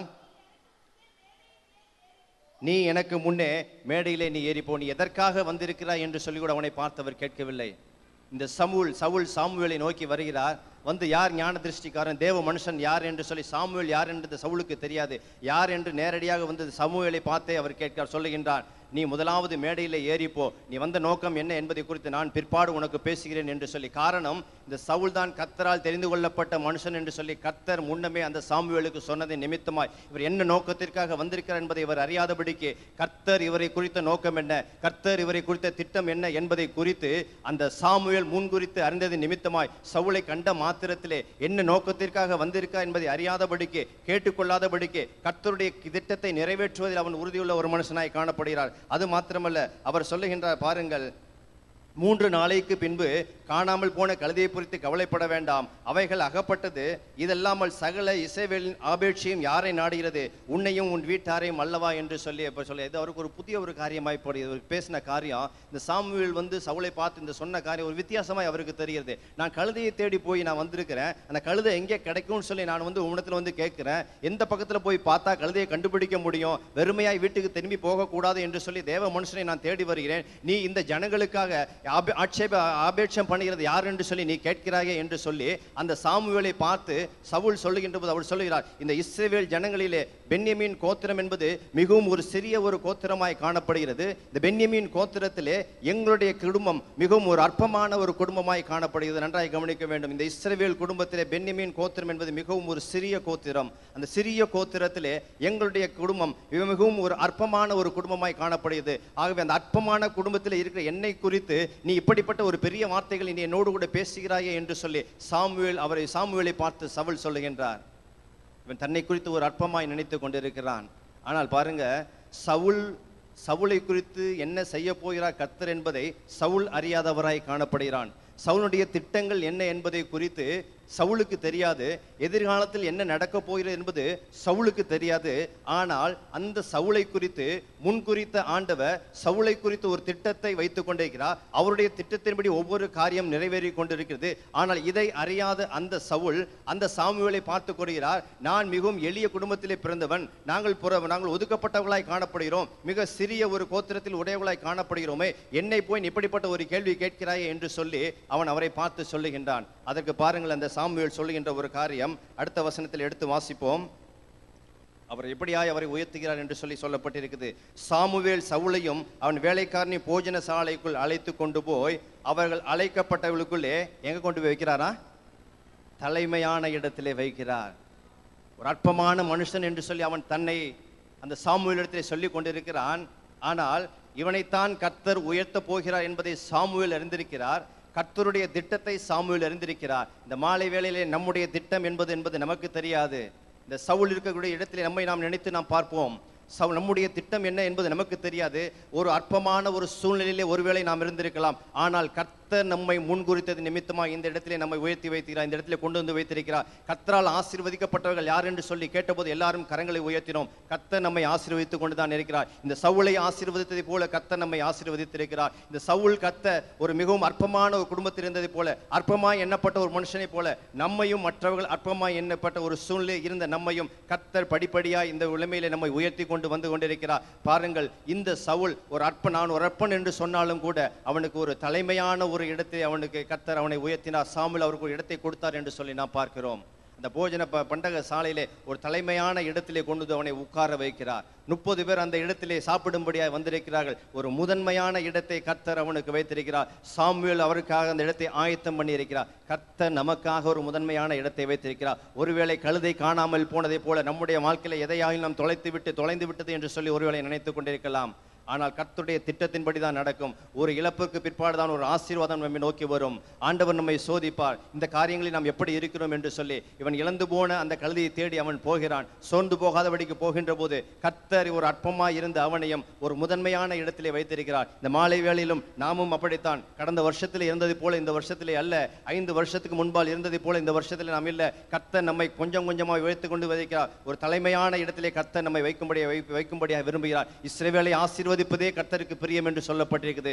நம்மை ஆசீர்வதிப்பதுதான் அவருக்கு பிரியம், நம்மை உயர்த்துவதுதான் அவருக்கு பிரியம். ஒரு தலைமையான இடத்திலே வைக்கும்படியாக கர்த்தர் நம்மை தெரிந்து கொண்டிருக்கிறார். அது மாத்திரமல்ல, அழைக்கப்பட்டவர்கள் 30 பேராக இருந்தார்கள். 23வது வசனத்தில் சொல்லப்பட்டிருக்கிறது, பின்பு சாமுவேல் சமையல்காரனை பார்த்து, நான் உன் கையில் ஒரு பங்கை கொடுத்து வைத்தேனே, அதை கொண்டு வா என்று சொல்லுகின்றான். நமக்கென்று கர்த்தர் ஒரு பங்கை தெரிந்து கொண்டு வைத்திருக்கிறார். வேலைக்காரனை பார்த்து சாமுவேல் சொல்றாரு, நான் உனக்கென்று ஒரு பங்கை நான் கொடுத்து வைத்திருந்தேனே, அந்த பங்கை நீ எனக்கு எடுத்து கொண்டு வா. யாருக்காக பங்கை அவர் ஆயத்தம் பண்ணி இருக்கிறாரோ, பெற்றுக்கொள்ளும்படி அந்த மகன் வந்து விட்டான், அவனுக்காக நான் கொடுத்து வைத்திருந்த பங்கை என்னிடத்தில் எடுத்து கொண்டு வா அந்தவரை பார்த்து சொல்லுகின்றார். கர்த்தர் நம்மையும் தெரிந்து கொண்டிருக்கிறார். நமக்கென்று கர்த்தர் ஒரு பங்கை வைத்திருக்கிறார். ஒரு முதன்மையான இடத்தை கர்த்தர் நமக்கு வைத்திருக்கிறார். ஒரு பங்கை நமக்கு வைத்திருக்கிறார். அது மாத்திரமல்ல, அடுத்த வசனத்திலே சொல்லப்பட்டிருக்குது, 24வது வசனத்திலே சொல்லப்பட்டிருக்குது மைய பகுதியிலே, அப்பொழுது சமையல்காரன் ஒரு முன்னத்தோடையும் அதனோடு இருந்து எடுத்து கொண்டு வந்து அதை சவுலுக்கு முன்பாக வைத்தான். அப்பொழுது சாமுவேல் சவுலை பார்த்து சொல்லுகிறான், இதோ இது உனக்கென்று வைக்கப்பட்டது. யாருக்காக வைக்கப்பட்டதா? சவுலுக்கென்று வைக்கப்பட்டது. இது உனக்காக வைக்கப்பட்டது. நான் கொடுத்து வைத்ததை நீ எடுத்துக்கொண்டு வா என்று சொல்லுகின்றார். தலைமையான இடத்திலே கொண்டு வந்து உட்காரும்படியாய் செய்கிறான். இது உனக்காக வைக்கப்பட்டது என்று சொல்லிவிட்டது மாத்திரமல்ல, இது உனக்கென்று வைக்கப்பட்டது, இது உனக்காக வைக்கப்பட்டிருக்கிறது. கரங்களை உயர்த்தி அல்லேலூயா சொல்லாம. நமக்காக கர்த்தர் ஒரு பங்கை ஆயத்தம் பண்ணி வைக்கிறார். சவுலுக்கு எந்த ஒரு காரியமும் தெரியாது. எல்லாம் அவருக்கு ஒரு ஆச்சரியமாய்ப்படுகிறது. காணாமல் போன கழுதையை தேடும்படியா நான் வந்திருக்கிறேன், என்னென்ன காரியங்கள் நடந்து கொண்டிருக்குது, ஒரு முதன்மையான இடத்துல என்னை கொண்டு வந்து உட்கார வைத்திருக்கிறாரே, எனக்காக ஆயத்தம் பண்ணி இதை கொண்டு வா என்று சொல்லுகிறாரே, இது உனக்காக வைக்கப்பட்டிருக்கிறது, இப்பொழுது உனக்காக கொண்டு வந்திருக்கிறேன் என்று சொல்லுகிறாரே என்று சொல்லி அவன் ஆச்சரியப்பட்டு கொண்டிருக்கிறான். இந்த மாலை வேளையிலே ஆண்டவர் நம்மையும் அப்படித்தான் கொஞ்சம் கொஞ்சமாக உயர்த்தி கொண்டு வருகிறார். காரணம், அவனிடத்தில் கண்ட நல்ல குணாதிசயங்கள். கர்த்தர் அவனை ஆசீர்வதிக்க தொடங்கி. அதான் நான் சொன்னேன், கர்த்தர் ஒரு மனிதனை உயர்த்த வேண்டும் என்று சொன்னால் கொஞ்சமேனும் நான் தகுதியல்ல என்று சொல்ல அவன் நினைக்கிறேன். ஒரு அற்பமாய் நான் காணப்படுகிறேன். எங்களுடைய கோத்திரத்தில் எங்களுடைய குடும்பம் ஒரு ஒதுக்கப்பட்ட ஒரு குடும்பமாய் காணப்படுகிறது. ஆனாலும் காருங்கள், கர்த்தர் அவரை முன்குறித்தார். இந்த மாலை வேளையிலே நம்மையும் கர்த்தர் முன்குறித்து வைத்திருக்கிறார். நம்ம இந்த இடத்தில் அழைத்து கொண்டு வந்திருக்கிறார். நம்மை கொஞ்சம் கொஞ்சமாய் கர்த்தர் உயர்த்தி கொண்டு வந்திருக்கிறார். இந்த சவுலை கர்த்தர் ஆசீர்வதித்ததை போல நம்மையும் ஆசீர்வதிக்க சித்தமுள்ளவராய் காணப்படுகிறார். பின்பு அவனை அபிஷேகம் பண்ணுகிறார். அப்போ கர்த்தருடைய ஆவி அவன் மீது இறங்கி வரி அவரை பார்த்து சொல்லுகின்றார், நீயும் தீர்க்க தரிசனம் சொல்லுவாய். அது மாத்திரம் அதுக்கு முன்பு சொல்றேன் பாருங்க, நீ இப்பொழுது திரும்பி நீ வீட்டுக்கு போகின்ற வழியிலே நீ காணாமல் போன அந்த கழுதை உனக்கு கிடைக்கப்படும். 2 பேர் வந்து சொல்லுவார்கள், உன்னுடைய கழுதை இருக்கிறது என்று சொல்லுகின்றார். அந்த கழுதைகள் அவரிடத்தில் கிடைக்கிறது. அது மாத்திரமல்ல, உன் எதிரே தீர்க்கதரிசிகள் வருவார்கள். அப்பொழுது நீயும் அவர்களோடு கூட தீர்க்க தரிசனம் சொல்வாய். கர்த்தர் உன்னோடு கூட இருக்கிறார் என்று சொல்லி அவனை அனுப்பி வைக்கிறார் என்று சொல்லி நாம் பார்க்கிறோம். கழுதையை தேடி வந்த அந்த சவுல் திரும்பி வருகின்ற போது கர்த்தருடைய ஆவி அவருக்குள்ள இருக்கிறார். கர்த்தர் அவரோடு கூட இருக்கிறார். முதன்மையான இவைகளை பெற்றுக்கொள்கிறார். அவருக்கென்று வைக்கப்பட்ட அந்த ஆசீர்வாதத்தை பெற்றுக்கொண்டவராய் வெறுமையோடு வந்த அவன் பல ஆசீர்வாதங்களை, கழுதையை தேடி வந்த அவனுக்கு திரும்பி போகின்ற போது எண்ணிலடங்காத ஒரு ஆசீர்வாதங்களை, ஒரு பெரிய ஒரு ஸ்தானத்தை கர்த்தர் கொடுத்து அவனை உயர்த்தி வைத்திருக்கிறார். இந்த மாலை வேளையிலும் கர்த்தர் நம்மையும் அப்படியாக உயர்த்தும்படியாய்த்தான். வெறுமையாய் ஒருவேளை நாம் இருக்கிறேன் என்று சொல்லி ஒரே நாம் நினைக்கலாம். கர்த்தர் நம்மோடு கூட இருக்கின்ற போது கர்த்தர் நம்மை ஆசீர்வதிக்க முன்குறித்ததை அவர் உண்மை விசுவாசிப்போமையானால் நாமும் திரும்பி போகின்ற போது வெறுமையாய் அல்ல, நாம் இழந்து போனதை மாத்திரமல்ல, அநேக ஆசீர்வாதங்களை கொடுத்து கர்த்தர் நம்மை உயர்த்துவதற்கு சித்தமுள்ளவராய் காணப்படுகிறார். இந்த சவுலைத்தான் பார்த்து என்ன சொல்றாரு, நீ போ கில்காவிலே வெயிட் பண்ணிக்கிட்டு நான் 7 நாள் கழித்து வருகிறேன் என்று சொல்லுகின்றார். கர்த்தர் இப்படித்தான் இந்த சவுலை ஆசீர்வதித்தார். இது அவருடைய முந்தின நிலைமை. இந்த சவுலுடைய பிந்தின நிலைமை நாம் பார்க்கின்ற போது, நான் புறக்கணித்து தள்ளின சவுலுக்காக நீ எந்த மட்டும் துக்கித்துக் கொண்டிருப்பாய் என்று கர்த்தர் சொல்லுகிறார். ஏன் ஆண்டவர் துக்கப்படுகிறார்? ஆண்டவருடைய வழியில் நடக்கவில்லை. அவர் என்ன செய்கிறார் பாருங்கள். காலையில் பார்த்த அதே வசனம்தான்.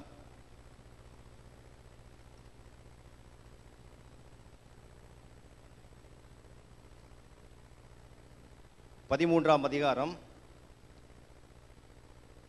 8வது வசனத்தையும் 9வது வசனத்தையும் வாசியுங்கள்.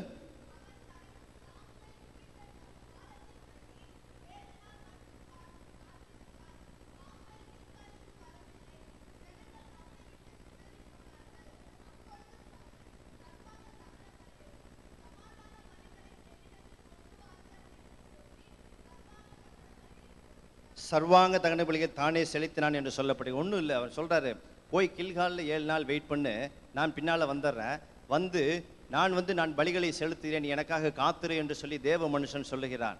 ஆனால் பாருங்கள், ஆண்டவரிடத்திலிருந்து ஆசீர்வாதத்தை பெற்றுக்கொண்டு வரையிலும் அவன் எல்லா காரியத்திலும் உண்மையுள்ளவராய் காணப்படுகிறான்.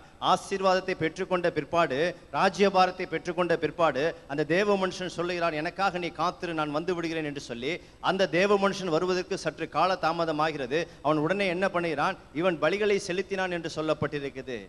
இடத்துல காணப்பட்ட 4 குணாதிசயத்தில் முதல் குணாதிசயம் கீழ்ப்படிதல் என்று சொல்லப்படுது. அவனுக்கு கீழ்ப்படிதல் நிமித்தமாய் ஆசீர்வாதம் அவனுக்கு வருகிறது. இந்த இடத்துல பாருங்க, ஒரு தேவ மனுஷன் சொல்லுகிறான், நீ வெயிட் பண்ணு, நான் வந்துறேன் என்று சொல்லி. ஆனால் அவன் என்ன பண்ணுறான்? வெயிட் பண்ணானா? என்ன எல்லாரும் அமைதியாக இருக்கிறீங்க? வெயிட் பண்ணலை. 7 நாள் காத்திர நான் வந்தேன்னு சொல்லியிருக்கிறாரு. தேவ மனுஷன் வர சற்று தாமதமாகி விட்டது. இவன் வெயிட் பண்ணவே இல்லை. ஆனால் தகப்பன் சொன்ன வார்த்தைக்கு அன்னைக்கு கீழ்ப்படிஞ்சான். இன்னைக்கு அவனுக்கு கீழ்ப்படிதல் இல்லாமல் போய் விட்டது. அன்னைக்கு ஆசீர்வாதத்தை இன்னைக்கு பெற்ற பிற்பாடு, ராஜ்யபாரத்தை பெற்ற பிற்பாடு இவனுடைய வீழ்ச்சிக்கு முதல் காரணம் இதுதான். ஆசீர்வாதத்துக்கு முதல் காரணமும் கீழ்ப்படிதல் தான். கீழ்ப்படிதல் உள்ளவனா இருந்தான், ஆசீர்வதிச்சான். இப்போ இவனுடைய வீழ்ச்சிக்கு முதல் காரணமும் கீழ்ப்படிதல் இல்லாமல் போய்விட்டது. கொஞ்சம் வெயிட் பண்ணு, நான் வந்துறேன்னு சொல்றாரு. 7 நாள் கழிச்சு 7 நாள் வெயிட் பண்ண வரும்னு சொல்லும்போது இவர் வெயிட் பண்ணவே இல்லை, காத்திருக்கவில்லை. ஒரு கீழ்ப்படிதல் இல்லாமல் போய்விட்டது. ரெண்டாவது பாருங்க, கழுதையை தேடி போன அவன் கழுதையோடு தான் திரும்பி வர வேண்டும் சொல்லி கொடுத்த வேலையில உறுதி உள்ளவனாய் காணப்படுகிறான். அப்போ இந்த பலி செலுத்துவது என்பது இவனுடைய காரியம் கிடையாது. கொடுத்த வேலை என்னவோ அதை செய்வதில் அவன் உறுதியுள்ள ஒரு மனுஷனாய் காணப்பட்டான். கழுதையை தேடி வேலைக்காரர் கூட போயிருந்துக்கலாம். அப்பா சொல்லிட்டாரு, ஆகவே நான் கழுதையை தேடி போகிறேன் என்று சொல்லி அவன் எங்கும் தேடி கொடுத்த வேலையை செய்வதிலே அவன் உறுதி உள்ளவனாய் காணப்படுகிறான். இது பாருங்க, பலி செலுத்துவது இவனுடைய காரியம் கிடையாது. ஆனால் பாருங்கள், இவன் கொடுத்த வேலையை, அவனுக்குரிய வேலையை அவன் செய்யாதபடிக்கு, அவனுக்கு கொடுக்கப்பட்ட வேலையை மாத்திரம் அவன் செய்துவிட்டு அவன் பேசாமல் இருப்பதை விட்டுவிட்டு, அவனுக்கு கொடுக்காத ஒரு வேலையை, அவனுக்கு தகுதி இல்லாத ஒரு வேலையை, அவன் செய்யாத ஒரு வேலையை, ஒரு ஆசாரியர்கள் செய்யக்கூடிய, ஒரு தீர்க்கதரிசிகள் செய்யக்கூடிய இந்த வேலையை அவன் செய்கிறவனாய் காணப்படுகிறான். அப்போ அவனுக்கு அந்த ஒரு உறுதி அவனை விட்டு போய் விடுகிறது. இது என்னுடைய வேலை இல்லைன்னு சொல்லிவிட்டு அவன் உறுதியாக நின்றுக்கணும். அவன் உறுதியாக இருக்கவில்லை. மூன்றாவது பாருங்கள், வேலைக்காரனுடைய ஆலோசனை அவன் இந்த இடத்துல கேட்கிறான்.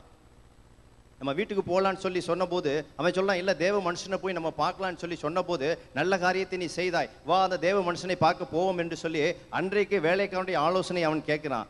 இன்னைக்கு அவன் தனக்கென்று ஒரு ஆலோசனைக்கு ஒரு வேலைக்காரனை கூட வச்சுக்கவே இல்லை. யார்கிட்டையும் ஒரு ஆலோசனையை கேட்கவே இல்லை. நல்லா யோசித்து பைபிளை படித்து பார்த்தீங்கன்னா தெரியும். ஒருவேளை தேவ மனுஷன் வரேன்னு சொல்லிட்டாரு, வர தாமதமாயிருச்சு, என்ன பண்ணலான்னு சொல்லி பக்கத்தில் யாரையுமே அவன் கேட்கவே இல்லை. ஒரு ஆலோசனை பண்ணியிருந்தான்னா, ஒருவேளை அந்த அன்னைக்கு பண்ண ஆலோசனையை போல இன்னைக்கு ஒரு ஆலோசனை பண்ணியிருந்தானா அந்த வேலைக்காரனோ அல்லது அவருடைய ஆலோசனைக்காரர்கள் சொல்லியிருந்துக்கலாம், கொஞ்சம் வெயிட் பண்ணலாம், தேவ மனுஷன் வந்துடுவார், ஏதோ காரணத்தினால் தாமதமாகி விட்டது, நாம் கொஞ்சம் வெயிட் பண்ணலாம் என்று சொல்லி அவன் வெயிட் பண்ணி இருந்திருப்பான். அன்னைக்கு வேலைக்காரனுடைய ஆலோசனை அவன் கேட்டான். இன்றைக்கு அவன் தனக்கென்று ஒரு ஆலோசனைக்கு யாரையும் வைத்துக் கொள்ளாதபடிக்கு, எனக்கு ஆலோசனை சொல்வதற்கு யாரும் அவசியம் இல்லை, நான் எனக்கு எல்லாம் தெரியும் என்று சொல்லுகின்ற ஒரு கௌரவம் உள்ள ஒரு மனுஷனாய் காணப்படுகிறான். அன்னைக்கு 4 குணாதிசயங்கள் இடத்துல இருக்குது. இன்னைக்கு ஒன்னொன்னா அவனை விட்டு வெளியே போகிறது. இந்த குணாதிசயங்கள் இருந்த நிமித்தமாய் ஆசீர்வாதம் அவனை நோக்கி வருகிறது. இன்றைக்கு இந்த ஆசீர்வாதம் அவனை விட்டு வெளியே போவதற்கு இதுதான் காரணம். தேவ மனுஷனுடைய வார்த்தைக்கு கீழ்ப்படியலை, கொடுத்த வேலையை செஞ்சுட்டு பேசாமல் இருக்கும்னு சொல்லி இல்லை. அன்றைக்கு வேலைக்காரனுடைய ஆலோசனை கேட்டது போல இன்னைக்கு ஒரு வேலைக்காரனுடைய ஆலோசனை கேட்டிருந்தான்னா கொஞ்சம் அவன் வெயிட் பண்ணி இருந்திருப்பான். அதையும் செய்யவே இல்லை. 4வது பாருங்க, பலி செலுத்துவது தன்னுடைய காரியம் கிடையாது. ஒருவேளை தெரியாமல் செஞ்சிட்டான்னு கூட சொல்லவே முடியாது. அந்த பெண்களை பார்க்க வரும்போது அந்த பெண்கள் சொல்லுகிறார்கள், நீங்கள் சீக்கிரமாய் துரிதமாய் போனால் அந்த தேவ மனுஷனை நீங்கள் சந்திக்க முடியும், இல்லை என்று சொன்னால் அவர் மேடையில் ஏறி பலி செலுத்தி விடுவார். பலி செலுத்தின பிற்பாடு அவர் ஜனங்களை ஆசீர்வதிப்பார், பிற்பாடு அவர் போஜனம் பண்ணுவார், அதன் பிற்பாடு தான் நீங்கள் அந்த தேவ மனுஷனை சந்திக்க முடியும், ஆகவே சீக்கிரமாய் புறப்பட்டு போங்கள் என்று சொல்லுகிறார். அப்போ பலி செலுத்துவது என்பது தேவ மனுஷனுடைய வேலை, தன்னுடைய வேலை இல்லை என்பதை அவன் அறிந்திருந்தும் கூட அவனுக்குரிய வேலையை அவன் செய்யாதபடிக்கு தேவ மனுஷன் செய்யக்கூடிய வேலையை அவன் கையிலே எடுத்துக்கொண்டு ஒரு என்ன சொல்றது, ஒரு தைரியமா இந்த காரியத்தை அவன் செய்கிறான். ஒரு தைரியமா இந்த காரியம் தனக்குரிய வேலை என்று சொல்லி அவன் நினைக்காதபடிக்கு அவன் தைரியமாய் செய்கிறவனாய் காணப்படுகிறான். காரணம் சொல்லிட்டு அவன் என்ன சொல்றான், ஏன் இந்த காரியத்தெல்லாம் நீ செய்த என்று சொல்லி சாமுவேல் அவரை பார்த்து கேட்டபோது, ஜனங்கள் என்னை விட்டு விலகும்படியாய் போகிறார்கள் என்று சொல்லி அவன் சொல்லுகின்றான். வசனத்தை எடுத்து வாசிக்கலாம். ஏன் இந்த காரியத்தை செய்கிறாய் என்று சொல்லி சாமுவேல் அவரை பார்த்து கேட்டபோது, சாமுவேல் கேட்டதற்கு, ஜனங்கள் என்னை விட்டு சிதறி போகிறார்கள், ஆகவே நான் இந்த காரியத்தை செய்தேன்னு சொல்ல. இந்த ஜனங்களை அவன் திருப்திப்படுத்தும்படியாக தான் ஆண்டுடைய காரியத்தை, இந்த ராஜ்ய பாரத்தை கொடுத்தது கர்த்தருக்கு பிரியமான காரியங்களை செய்ய வேண்டும், கர்த்தருடைய வழிகளிலே நடக்க வேண்டும் என்று சொல்லி தான் கர்த்தர் இவனை தெரிந்து கொண்டார். ஆனால் பாருங்கள், ஜனங்களை திருப்திப்படுத்தும்படியாக ஜனங்கள் என்னை விட்டு பிரிந்து போவார்கள் என்று சொல்லி அவன் என்ன பண்றான், அதற்காக நான் செய்தேன் என்று சொல்லினான். இதுக்கு முந்தின வசனத்தை நம்ம வாசிச்சு பார்த்தோம் அப்படின்னா, இந்த இஸ்ரவேலிலே ராஜாவை தெரிந்து கொள்ளும்படி சாமுவேல் இவரை தெரிந்து கொண்ட போது சீட்டு போடுகிறார். சீட்டு போடும்போது இஸ்ரவேல் ஜனங்கள்ல இந்த பென்யமீன் கோத்திரத்துல சீட்டு விழுகுது. இந்த பென்யமீன் கோத்திரத்தில் ஒரு ஜனங்களை குடும்பமே உட்கார வைத்து சீட்டு போட்ட போது அது அந்த சவுலின் பேர்ல விழுகிறது. சவுலின் பேரில் விழுந்த போது அந்த சவுல் எங்கே என்று சொல்லி தேடின போது அவன் வேறொரு இடத்தில் ஒளிந்து கொண்டிருக்கிறான். அவனை அழைத்து வர வேண்டும் என்று சொல்லி சொன்ன போது ஜனங்கள் மத்தியில் அவனை அழைத்து கொண்டு வருகிறான். ஜனங்கள் ஜனங்கள் மத்தியில் அழைத்து கொண்டு வந்தபோது எல்லா ஜனங்களும் அவனை ஏற்றுக்கொள்ளவில்லை ராஜா என்று சொல்லி ஒரு வசனத்தை நாம் எடுத்து வாசிப்போம். 10ஆம் அதிகாரத்திலே 27வது வசனத்தை வாசிப்போம். ஆனாலும் பேலியாளின் மக்கள்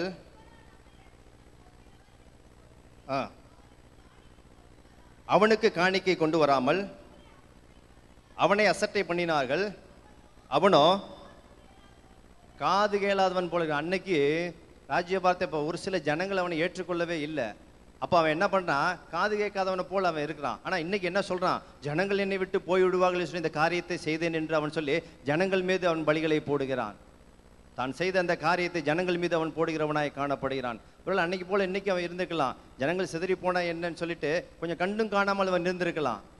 அப்படியா இல்லாதபடிக்கு அவனுடைய ஆசீர்வாதங்கள் அவனை விட்டு போவதற்கு காரணம் அவனத்தில் என்னென்ன குணாதிசயங்கள் அவனத்தில் இருந்ததோ அதை எல்லாவற்றையும் பெற்றுக்கொண்ட ஆசீர்வாதத்துக்கு பிற்பாடு ஒவ்வொன்றாய் அவனை விட்டு போக ஆரம்பித்தது நிமித்தமாய் கர்த்தர் அவனை புறக்கணித்தார். கர்த்தர் அது மாத்திரமல்ல, ஒரு வசனத்தை எடுத்து வாசிப்போம். 15ஆம் அதிகாரம் 9வது வசனம்.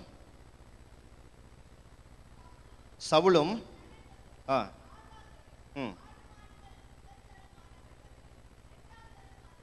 இல்லைம்மா அது இல்லை, சாரி, 13ஆம் அதிகாரம் 13வது வசனத்தை எடுத்து வாசியுங்கள்.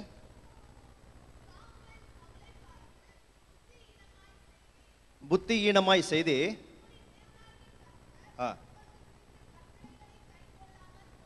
உம்முடைய தேவனாகிய கர்த்தர் உனக்கு விதித்த கட்டளைகளை கை கொள்ளாமற் போனி, மற்றபடி கர்த்தர்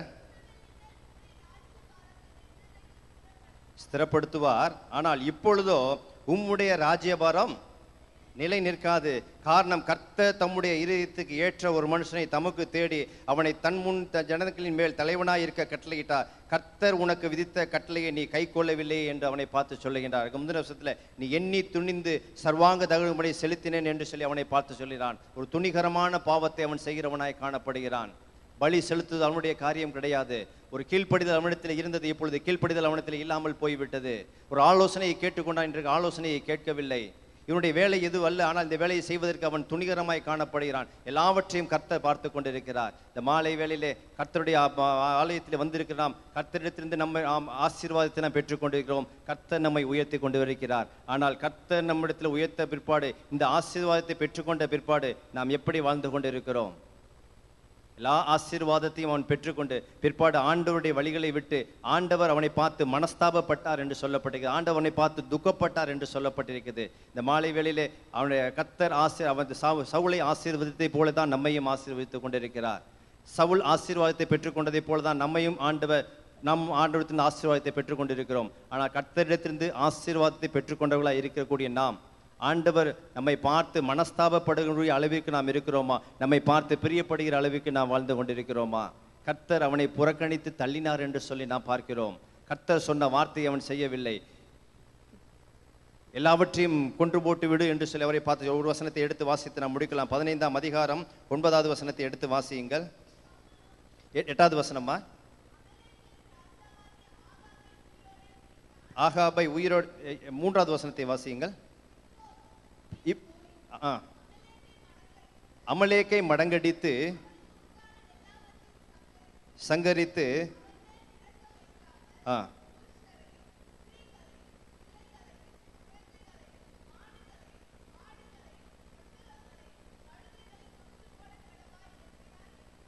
அமலேக்கியர்களை மடங்கடித்து கொன்று போடும்படியாய் சொல்லுகிறார். ஆனால் பாருங்கள், நாம் காலையில் இதை குறித்து பாஸ்டர் மிகவும் விவரமாய் சொன்னார்களாகவே அதிகமாய் சொல்ல வேண்டிய அவசியமில்லை. ஆனால் இவர் என்ன செய்கின்றார்? முதல் தரமானவர்களை விட்டுவிட்டு மற்றவர்களை அழித்து போடுகிறார். தேவ மனுஷன் வந்து கேட்கிறாரு என்னவென்று சொல்லி கேட்டபோது அவர் தேவ மனுஷனத்தில் ஒரு பொய் சொல்றாரு. இல்லை, நான் எல்லாவற்றையும் அழித்து விட்டேன் என்று சொல்லி அந்த தேவ மனுஷன் சொல்றார். அப்போ அந்த ஆடுகளின் சத்தம் என் காதுகளிலே கேட்கிறதே, அப்போ அவைகளெல்லாம் என்ன என்று சொல்லி கேட்க போது ஜனங்கள் பலி செலுத்தும்படியாக அவைகளை வைத்திருக்கிறார்கள் என்று சொல்லி அவன் பொய் சொல்லுகிறான். சொன்ன வார்த்தை, ஆண்டவர் சொன்ன வார்த்தைகள் என்ன நோக்கத்திற்காக ஆண்டவர் அவனை தெரிந்து கொண்டாரோ, என்ன நோக்கத்திற்காக ஆண்டவர் அவனை முன்குறித்து அழைத்து உயர்த்தி கொண்டு வந்தாரோ, அந்த நோக்கத்தை அவன் நிறைவேற்றுவதற்கு அவன் தவறி விடுகிறான். தேவ மனுஷனிடத்திலே பொய் சொல்லுகிறான், துணிகரமான பாவங்களை செய்கிறான். ஒரு ஏழ்மையான குடும்பத்தில் இருந்தவன், புறக்கணிக்கப்பட்ட நிலைமையில இருந்த அவனை கர்த்தர் முன்குறித்தது நிமித்தமாய் அழைத்து உயர்த்தி வருகிறார். கர்த்தர் அவனை ஆசீர்வதித்தார். நான் தெரிந்து கொண்ட மகன் இவன்தான் என்று சொல்லி கர்த்தர் அவனை சொல்கிறார். ஆனால் அதே சவுலை பார்த்து, நான் புறக்கணித்து தள்ளின அந்த சவுலுக்காக நீ எந்த மட்டும் நீ துக்கித்துக் கொண்டிருப்பாய். சாமுவேல் அவரை பார்த்து துக்கப்படுறாரு. ஒரு சந்தர்ப்பத்தில் பாருங்க, ஒரே வசனத்தை எடுத்து வாசிக்கலாம். உடனே சவுல் வந்து சாமுவேலை பார்த்து சொல்றாரு, 25வது வசனத்தை வாசியுங்கள். 15ஆம் அதிகாரம் 25வது வசனம். இப்போதும் நீ சாமுவேல் பார்த்து, சவுல் வந்து சாமுவேலை பார்த்து சொல்றாரு, இது எல்லா தவறையும் செய்து முடிச்சு விட்டுட்டு எல்லா காரியத்தையும் செஞ்சுட்டியே, ஆண்டவர் வேறொரு மனுஷனை தெரிந்து கொண்டாரு என்று சொன்னபோது அவன் திரும்பவுமாய் வந்து அந்த சாமுவேலை பார்த்து அவன் சொல்லுகிறான். வாசியுங்கள்.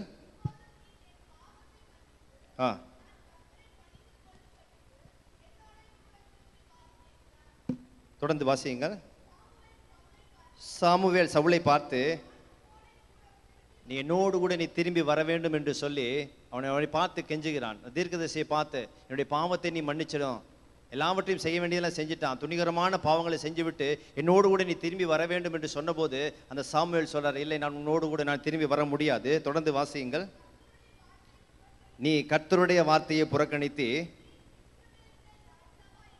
இஸ்ரவேலிமே ராஜாவா இராதபடிக்கு உம்மை புறக்கணித்து தள்ளிவிட்டார். கர்த்தருடைய வார்த்தைக்கு நீ கீழ்ப்படியவில்லை. உன்னை தான் இவன் தான் என்று சொல்லி கர்த்தர் இவனை தெரிந்து கொண்டார். ஆனால் கர்த்தருடைய வழிகளிலே இவன் நடக்காத நிமித்தமாய், கர்த்தருக்கு பிரியமில்லாத காரியங்களை செய்தது நிமித்தமாய், துணிகரமான பாவங்களை செய்தது நிமித்தமாய் எல்லா காரியங்களையும் உன்னை தள்ளிவிட்டு கர்த்தர் வேறொருவனை கர்த்தர் தெரிந்து கொண்டார் என்று சொன்னபோது இவன் மீண்டுமா இந்த தேவ மனுஷனுடைய பாதத்தில் வந்து அவனை பார்த்து சொல்கிறார், என்னுடைய பாவத்தை நீ மன்னித்து மீண்டுமா என்னோடு கூட நீ வரும்போது சொல்கிறார், இல்லை, கர்த்தர் உனக்கு பதிலாக வேறொரு மனுஷனை திரும்பி விட்டார் என்று சொல்லி அவனுடைய சால்வையை பிடித்து அவன் கேட்கிறான். அந்த சால்வை என்ன பண்ணிச்சான்? கிழிந்து போனது என்று சொல்லி நான் பார்க்கிறேன். ரொம்ப ஒரு ஏழ்மையாக அவனுடைய நிலைமை பார்த்து யோசித்து பார்த்தோன்னா ரொம்ப ஒரு செஞ்ச தப்பெல்லாம் செஞ்சுட்டு கடைசியா அந்த சாமியுடைய சால்வையை பிடிச்சி அவன் கெஞ்சுறான், என்னை விட்டு நீங்க போயிடாதீங்க, பிதாவிடத்தில் கர்த்தரிடத்தில் எனக்காக நீங்க பரிஞ்சு பேசணும், நீங்க என்னோடு கூட பேச வேண்டும், நான் இனிமேல் ராஜ்யபாரத்தை ஒழுங்காக செய்வேன் என்று சொன்னபோது அவன் சொல்றான், இல்லை, மனம் மாற அவர் மனுஷன் அல்ல, அவர் ஏற்கனவே தீர்மானம் பண்ணிவிட்டார், உன்னை அவர் தள்ளிவிட்டு வேறொரு மனுஷனை தெரிந்து கொண்டார் என்று சொன்னபோது அவனுடைய சால்வை அவன் பிடித்த போது அந்த சால்வை கிழிந்து போனது என்று சொல்லப்பட்டிருக்கிறது. அப்பொழுது அவனோடு கூட அதை எதை வெளிப்படுத்தி என்று சொன்னால் அவனோடு கூட உள்ள உறவு அவனை விட்டு விலகி போகிறது என்று சொல்லி நான் பார்க்கிறோம். எனக்கு அன்பானவர்களே, இந்த மாலை வேளையிலே கர்த்தரால் தெரிந்து கொள்ளப்பட்ட சவுல், கர்த்தரால் புறக்கணிக்கப்பட்ட சவுல். கர்த்தர் அவனை புறக்கணிப்பதற்கு காரணம், தேவன் அவனை எந்த நோக்கத்திற்காக அவனை தெரிந்து கொண்டாரோ எல்லா உயர்வுகளையும் பெற்றுக்கொண்டு எல்லா ஆசீர்வாதங்களையும் பெற்றுக்கொண்டு அந்த ஆசீர்வாதத்தின் நிமித்தமாய் மேட்டிமையுள்ள ஒரு மனுஷனாய் ஒரு மேட்டிமை அவனிடத்திலே காணப்படுகிறது. எல்லாவற்றிற்கும் காரணம் மன மேட்டிமை தான். பெருமையுள்ளவர்களுக்கு தேவன் எதிர்த்து நிற்கிறார் என்று சொல்லப்பட்டிருக்குது. ஒரு வசனத்தை நாம் எடுத்து வாசிக்கலாம். எரேமியாவின் புஸ்தகம் 2ஆம் அதிகாரம்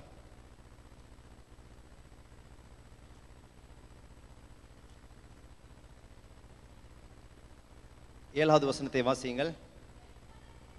செழிப்பான தேசத்தின் கனியையும் நன்மையையும் சாப்பிடும்படிக்கு நான் உங்களை அவ்விடத்திற்கு அழைத்து கொண்டு வந்தேன், ஆனாலும் நீங்கள் அதற்கு நன்றாய் கவனிக்க முடியும். ஆனாலும் நீங்கள் அதற்குள் பிரவேசித்த போது என் தேசத்தை தீட்டுப்படுத்தி என் சுதந்திரத்தை அருவருப்பாக்கினீர்கள். கர்த்தர் நம்மை செழிப்பான தேசத்தின் கனியையும் நன்மையையும் சாப்பிடும்படிக்கு கர்த்தர் நம்மை இவ்விடத்திற்கு அழைத்து கொண்டு வந்திருக்கிறார். அழைத்து கொண்டு வந்த பிற்பாடு ஆசீர்வாதத்தை பெற்றுக்கொண்ட நாம் எப்படி வாழ்ந்து கொண்டிருக்கிறோம்? அதுக்கு முந்தின வசனத்தில் சொல்லப்பட்டிருக்குது, என்னை விட்டு தூரப்பட்டு மாயை பின்பற்றி வீணாய் போவதற்கு என்னிடத்தில் என்ன அநியாயத்தை நீங்கள் கண்டீர்கள். எல்லா ஆசீர்வாதத்தையும் இந்த சவுலுக்காக கர்த்தர் வைத்திருந்தார். இவனை இன்னுமாய் உயர்த்த வேண்டும் என்று சொல்லி அவர் திட்டம் பண்ணியிருந்தார். இந்த ராஜ்யபாரத்தை அவனிடத்திலே கொடுக்க வேண்டும், இன்னும் அவனை மேன்மையாக வைக்க வேண்டும் என்று சொன்னார். ஆனால் கொஞ்சம் ஆசீர்வாதம் வந்த பிற்பாடு அவன் பெற்ற ஆசீர்வாதத்தை வைத்துக்கொண்டு ஒரு மனமேட்டிமை உள்ள மனுஷனாய் அவன் என்ன பண்ணுகிறாராம்? கர்த்தருக்கு விரோதமான காரியங்களை செய்து கர்த்தருக்கு பிரியமில்லாத காரியங்களை செய்து நிமித்தமாய் கர்த்தர் அவனை என்ன பண்ணாருங்க?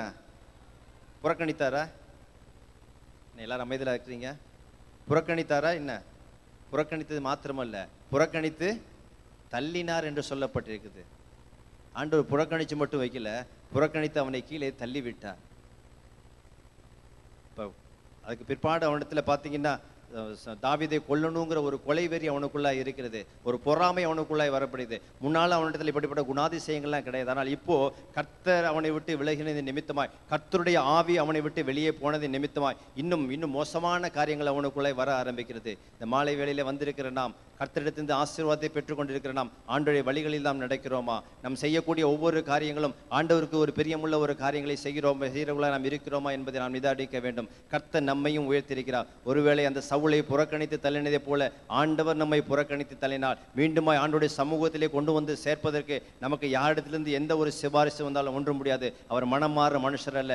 ஆண்டவர் நம்முடைய இருதயத்துக்குள்ளே வாசம் பண்ணி கொண்டிருக்கிறார். ஆனாலும் ஒரு சில காரியங்களிலே நாம் தவறுகிறவர்களாய் காணப்படுகிறோம். ஆனால் ஆண்டவர் அதற்கான தருணத்தை நமக்கு வைத்துக் கொண்டிருக்கிறார். நாம் முற்றுமாய் அவரை விட்டு விலகி போய்விடாதபடிக்கு, அவருடைய எரிச்சல் நம்மை பற்றி கொள்ளாதபடிக்கு, அந்த சவுலை ஆண்டவர் புறக்கணித்ததை போல ஒருவேளை ஆண்டவர் நம்மை புறக்கணித்து விட்டார் நம்முடைய நிலைமை என்ன என்று சொல்லி நாம் நம்மளால் ஒன்றுமே சொல்ல முடியாது. நேபாளில் நடந்த சம்பவத்தை நாம் அறிந்திருக்கிறோம். நேற்றைக்கு எத்தனை பேர் இந்த சன் நியூஸ் பார்த்தீங்க? நைட் 8:30 மணிக்கு சன் நியூஸில் அதை குறித்து ஒரு ஒரு ஒரு விளக்கம் கொடுத்திருந்தார்கள். பூமி அதிர்ச்சியை குறித்த ஒரு சம்பவம் என்று சொல்லி அந்த நேபாளில் நடந்த சம்பவத்தை குறித்து ஒரு 5 மினிட்ஸ் அதை குறித்து நடந்தது. நிறைய அந்த வாட்ஸ்அப்லாம் அந்த வீடியோஸ் வந்திருந்தது. ஆனாலும் கூட இந்த சன் நியூஸில் ஒரு 3 மினிட்ஸ் நினைக்கிறேன் அதை குறித்து போட்டார்கள். எல்லாரும் வீட்டில் இருக்கிறாங்க. அப்படியே கட்டடங்கள்லாம் அதிர ஆரம்பிக்கிறது. ஒவ்வொரு கட்டடங்களும் அப்படியே பயங்கர ஷேக் ஆகுது. எல்லா ஜனங்களும் பயங்கர சத்தத்தோட, எல்லா பக்கத்துலேருந்து சத்தத்தோடு ஓடி வந்து தெருவில் வந்து ஜனங்கள் நிற்கிறாங்க. ரோட்டில் வந்து நின்ன பிற்பாடு அந்த ரோடு அப்படியே ஷேக் ஆகுது. ரோடு ஷேக் ஆகி அந்த ரோடு அப்படியே 2ஆக பிளந்து போச்சு. கொஞ்சம் பேர் அந்த ரோட்டுக்கு உள்ளே போயிட்டாங்க. அப்போ அந்த ஜனங்களுக்கு ரோடு 2ஆக பிளந்த பிற்பாடு இந்த பக்கம் ஓடலான்னு சொல்லி அவங்கெல்லாம் பார்க்குறாங்க. அங்கே கட்டடங்கள்லாம் இடிஞ்சிக்கிட்டு அப்படியே ஷேக் ஆகிக்கிட்டே இருக்குது. இந்த நடுவுலேருந்து இந்த பக்கம் ஜனங்கள் இந்த பக்கம் போகலான்னு பார்க்குறாங்க. இந்த பக்கமும் அப்படியே ஆடிக்கொண்டே இருக்கிறது. பயங்கர ஒரு புழுதி. ஜனங்கள் இருக்கிறதே தெரியவில்லை. மொத்தமே புழுதியாகத்தான் போய்விட்டது. அதை பார்க்கும்போது அப்படியே பயங்கரமான ஒரு புல்லரிப்பு. எனக்கே அப்படியே புல்லரிச்சு போச்சு. அப்படியே யோசித்து பார்த்துட்டே இருக்கிறேன்.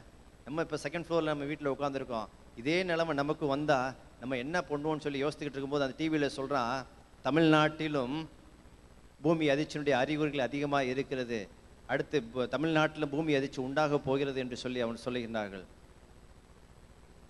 சொல்லிட்டு அவங்க சொல்கிறார்கள், நாளை இதை தொடர்ந்து நாளை நீங்கள் பார்க்கலாம். இதற்கு முன்னெச்சரிக்கையாக அரசாங்கம் என்ன செய்ய வேண்டும் என்பதை குறித்து நாளை நீங்கள் 8:30 மணிக்கு பாருங்கள் என்று சொல்லி இன்றைக்கி 8:30 மணிக்கு நியூஸில் அதை குறித்து சொல்வார்கள் என்று சொல்லப்படுகிறது. நான் யோசித்து பார்த்தேன், தமிழ்நாடு அரசு என்ன முன்னெச்சரிக்கை செய்ய வேண்டும் என்று சொல்லி நாளை பாருங்கள். தமிழ்நாடு அரசுனா யார்? அது அரசியல்வாதிகள், அதிகாரிகள், முதலமைச்சர், மினிஸ்டர்ஸ் தான்.